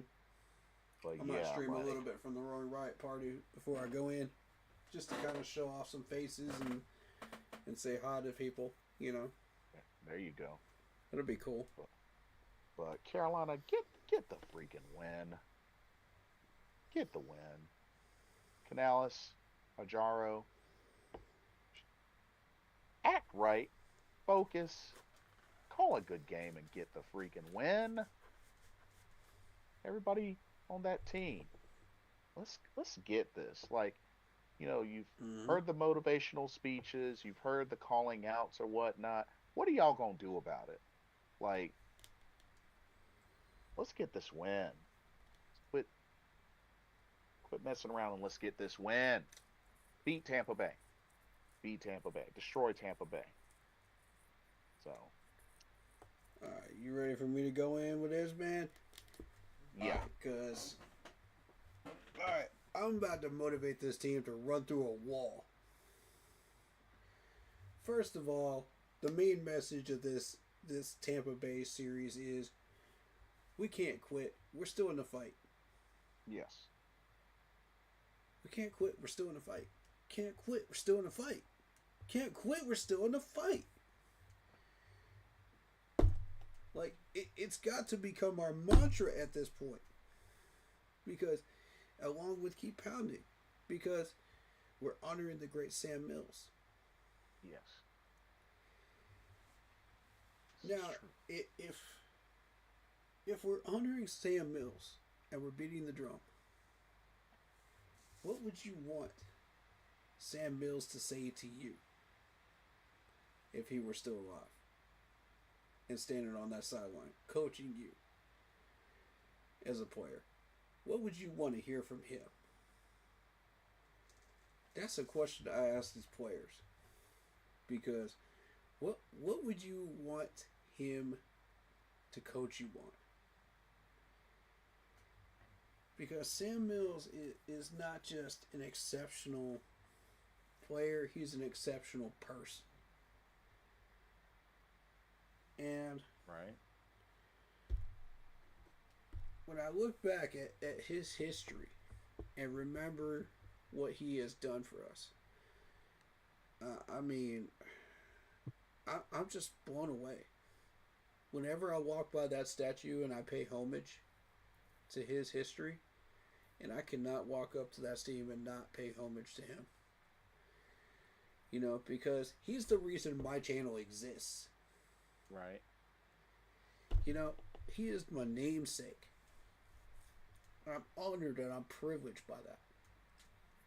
You know, to carry on that name. I don't know for how much longer until the NFL decides to get a trademark on it. But the point is, it's still ours. You know? And we're going to keep that name for as long as humanly possible. Got to. Yeah. Because somebody's got to honor that name, man. You know. What would Sam Mills be proud of if he looked down today at this team while playing the Buccaneers? What would he be most proud of? Ask yourselves that. Because I really think that really cuts to the core of who this franchise is. If you're looking at this team and you say, I'm proud of Bryce Young throwing it deep, I'm proud of the running game doing what they do, I'm proud of Derek Brown being who he is, I'm proud of J.C. Horn playing like he does. You know, there's at least 50 things we can name right now that we're proud of. That Sam Mills would say, yes, I am proud of this. Yeah. You know? So, even if we play every bit of what we have, we put blood, sweat, tears onto the field, and we still can't win by 3, Sam Mills would still nod his head and say, good job. Yeah. You did everything you could do. You just fell short. And it's okay. We'll get him next year. With more talent, with more depth, with more energy, with more gusto. And next year, we will have that crown. Period. Right. It's not a matter of if. It's a matter of when. When. Said Because well, we know said. we have the talent. But when the league tries to hand you a division title, why not take it? Take it. It's a gift. Take it. Why are we sitting on this? You know, like, why are we losing to the Saints, who we know we're not supposed to lose to? Right. Why are we saying, yeah, I don't want this. I don't want this. Take it back to the store. It's like that Christmas gift that nobody wants at the Christmas party, and Right. you're just like, take it back to the store. It's like, no. You take it back to the store. You take it back to the store. That's the NFC South right now, I feel like. Yeah. Nobody wants it. It's like, you know, this team, whoever it is that wins the South, isn't going to be competitive in the playoffs. So it's like, nobody wants it. But here's the thing. It's been 10 years. 10. This many. 10. A whole decade, guys. When the universe hands it to you, take it. I don't know what else to tell you. Like, why are we giving it back? Tampa's tried to give it back. They're trying to hand it to us on a silver platter. Why not take it? We've earned the right to be here. We beat the Rams. We beat the Cowboys. We beat the Packers. We beat the Dolphins.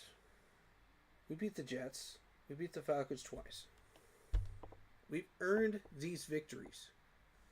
When Dave Canales gets out of his own ego and hands the playbook to Bryce Young. When a gyro decides he wants to learn how to play football for 4 whole quarters as a defensive coordinator, we win games. Right. Instead of playing zone defense like an idiot.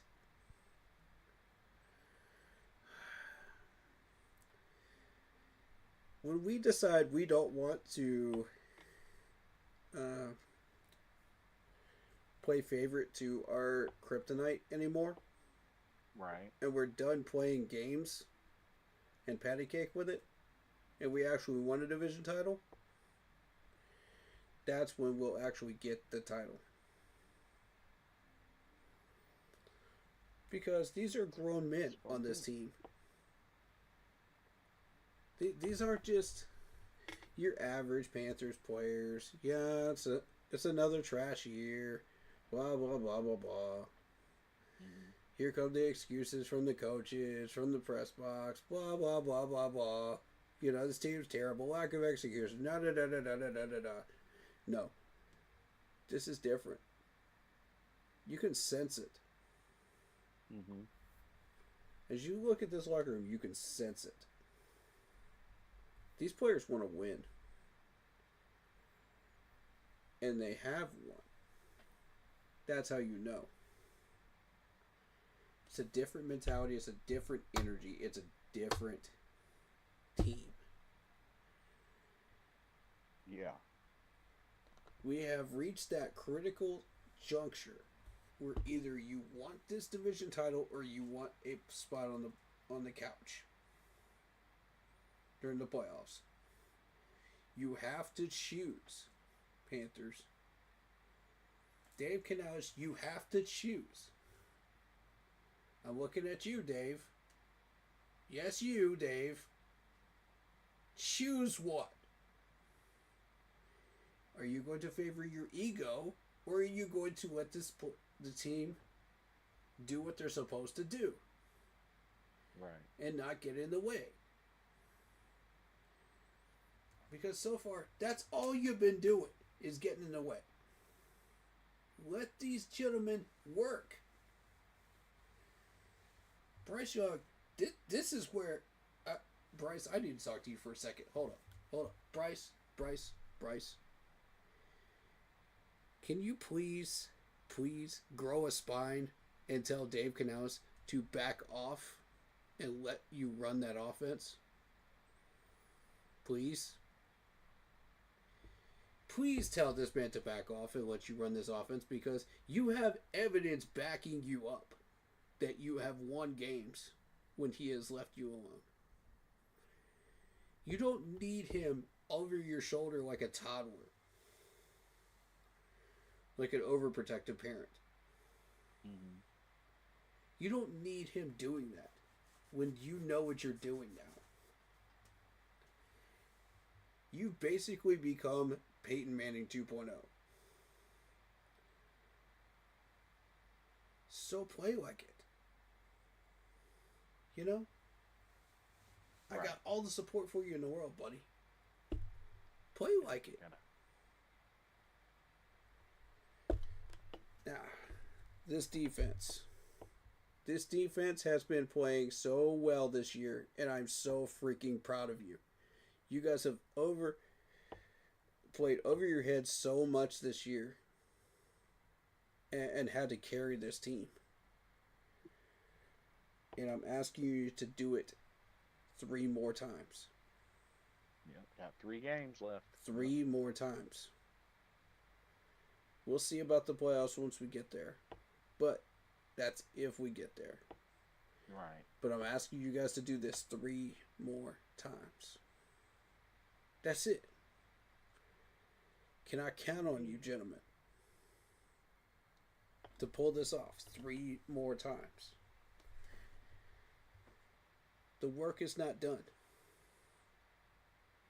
You can think about your vacations and your trip to Cancun after you get done working, guys. Yeah, after the job's done. 3 more times. That's all I need you for. Can I count on you?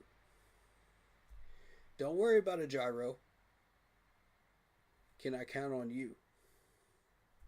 Because you guys have been playing so hard and working your butts off and putting everything onto this field. And Sam Mills will be so proud of you guys. Had he been here today. Shoot, I'm proud of you. We're all proud of you. You know, even Nick Scott, who's played really well on run defense, who we need to put in run packages instead of pass packages, by the way. I meant to mention that earlier. But I'm proud of all of you. You have heart. You have guts. You have determination. You have the heart of a panther. Mm-hmm. And I told you I would let you know if I saw it. It's like Dabo says, you know, the heart of a champion. I see the heart of a panther in you gentlemen.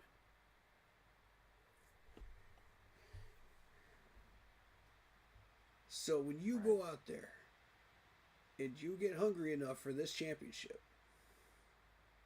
I want you to remember one thing.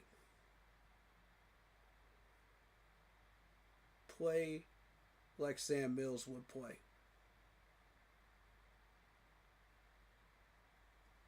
Play with the heart of a panther.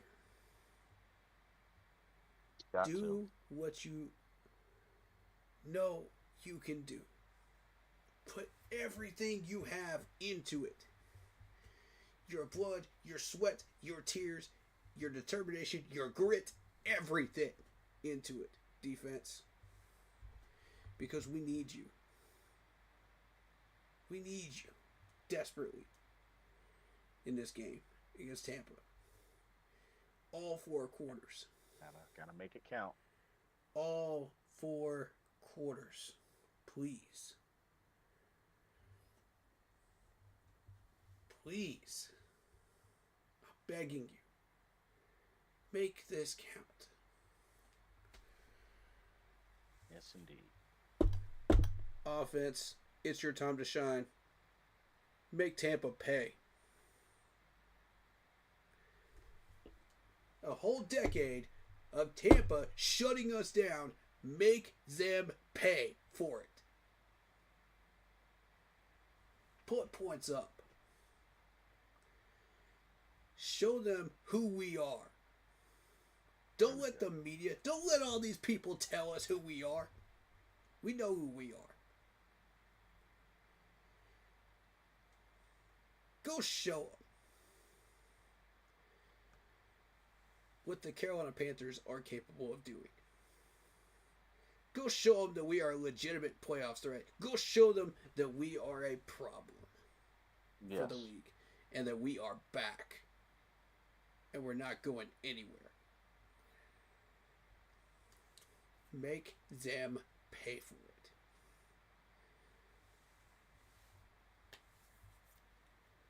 Sunday's the day for it. Sunday's the day for it. So, in closing, I'll say one more time, we cannot quit. We are still in the fight. Yes. And to honor Sam Mills, keep pounding. Keep pounding. To a championship title. Let's go get it, boys.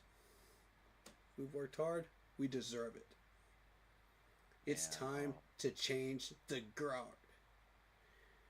It's time to take that crown back that is rightfully ours. Go get it. Go get it. Keep pounding. And whenever you're ready, transition to letting folks know your socials. Yeah. Thank you guys so much for watching this stream. I appreciate you guys. I'm going to shout some of you out in the chat real quick. Isaiah Sizik, Big Chief 82, who we know is Luke, David Screws, your boy DT3,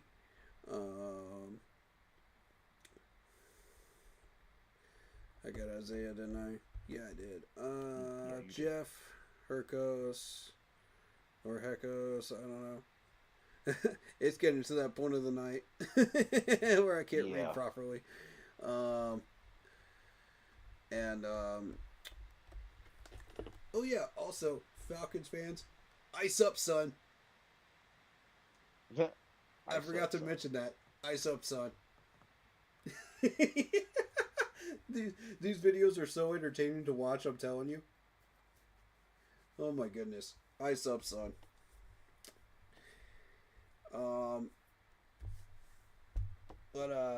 Hit that like button, hit that sub button, hit that bell, select all, leave a comment down below if you feel like doing so. And don't forget to check out the Facebook group page. Keep pounding in all caps for in-game posts, polls, opinions, and reactions to NFL news, such as scheduling for the channel and for the Yahoo Sports app. Keep pounding Fantasy Football League. For those on YouTube, if you like the intro you see on your screen, go check out Lindara Ty on Instagram using her last name first, Ty, T-A-I, Lindara, L-I-N-D-A-R-A, for videos, panels, etc. to upgrade your streaming experience if you're a streamer creating content. For those watching on Twitch, thank you guys so much for joining us. If you are on Twitch, my YouTube channel is Keep Pounding 3869 for Carolina Panthers content.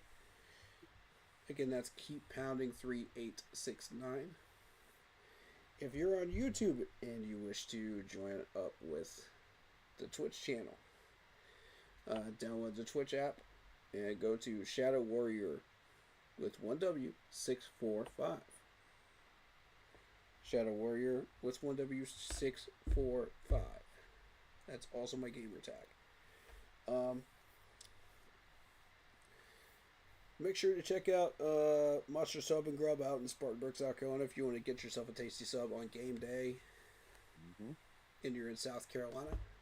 Go get yourself a tasty, delicious sub. We both streamed out there in that restaurant. The owner's a Panthers fan. He will help you out and hook you up. Of course, you got to pay for your own sub and your own food, but hey, he's awesome to talk to, and we love him. Tell him we sent you. Yeah, it'll be worth it. Yeah. Also, check out Vinny's Pizza out in Duluth, Georgia, out in enemy territory in Atlanta. In the Falcons territory. The choke artist territory. I had to get my chokes in there. But hey, good food is good food. Yeah. Vinny's Pizza is amazing. Go check it out. It's best pizza you'll ever put in your mouth. For real. And shout out to all the other streamers out there that do your thing. You know, C3, Big Cat, Unk 2020. You got Pat Coltrane out there. You got Black Cat Panther Podcast. Some of these guys I've already met. They're amazing people. Four Man Rush. I haven't mentioned that before. There you go. Yeah, shout out to all of the streamers doing their thing out there. Blitzball Champ, who you're listening to right now. Yes. And Carolina Bleeding Blue podcast. How is Mr. Carolina doing, by the way? He's been doing good. I know the last game he watched, the Saints game, he actually watched it with his wife. So yeah. I know he was royally pissed off at that one. Yeah. Yeah, it's a good thing you guys didn't hear from him on stream then. Yeah. He would have been going off. Exactly. But yeah, go sub to him. He's an awesome guy. And just all of the Panthers family, man. We're awesome people, and it's one big family. One love, one family. You know, and lots of support from everybody. So, you know, share the love. Please do share the love. You know, don't just stick with us. You know. Plus, we do gaming streams as well. I did one earlier. Blitz does one every now and then. But yeah, go check those out, man. We'll be putting some content out, so hit the bell so you don't miss that. If you're into that stuff.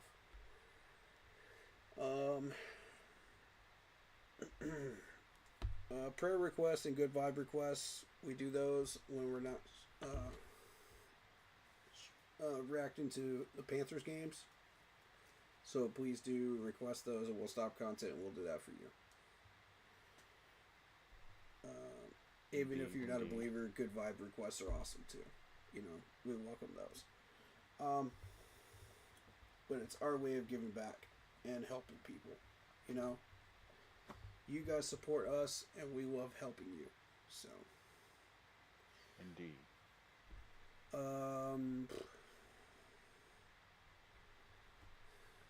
Sam Mills, it's an honor. I'm happy to continue this tradition for you. Forever and always, man. Keep pounding. Keep pounding. I think that's... Yeah, thank you for all the new subs, all the new followers, all the new likes. Even if you're a worker, thank you. We appreciate you. You're supporting the cause. Indeed. You know, I work all the time, so I'm happy to do that.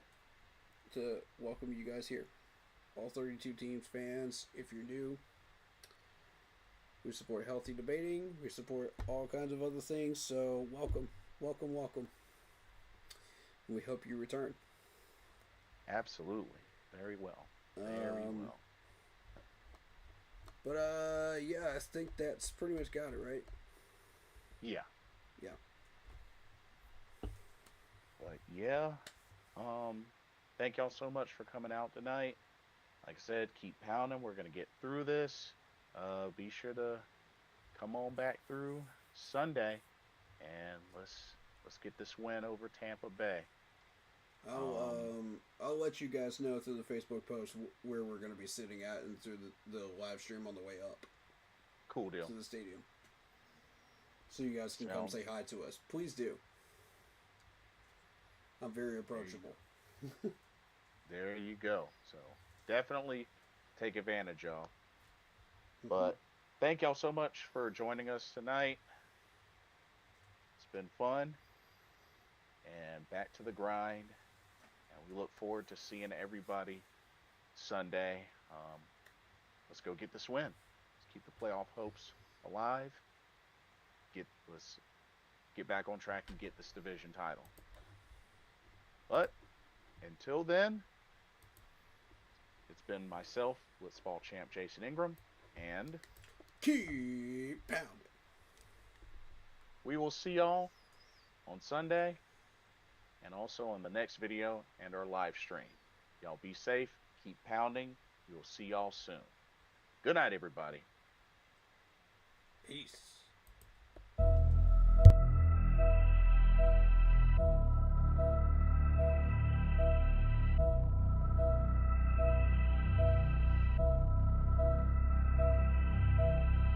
Day one, week one, found a weakness, not consistent, felt like I won.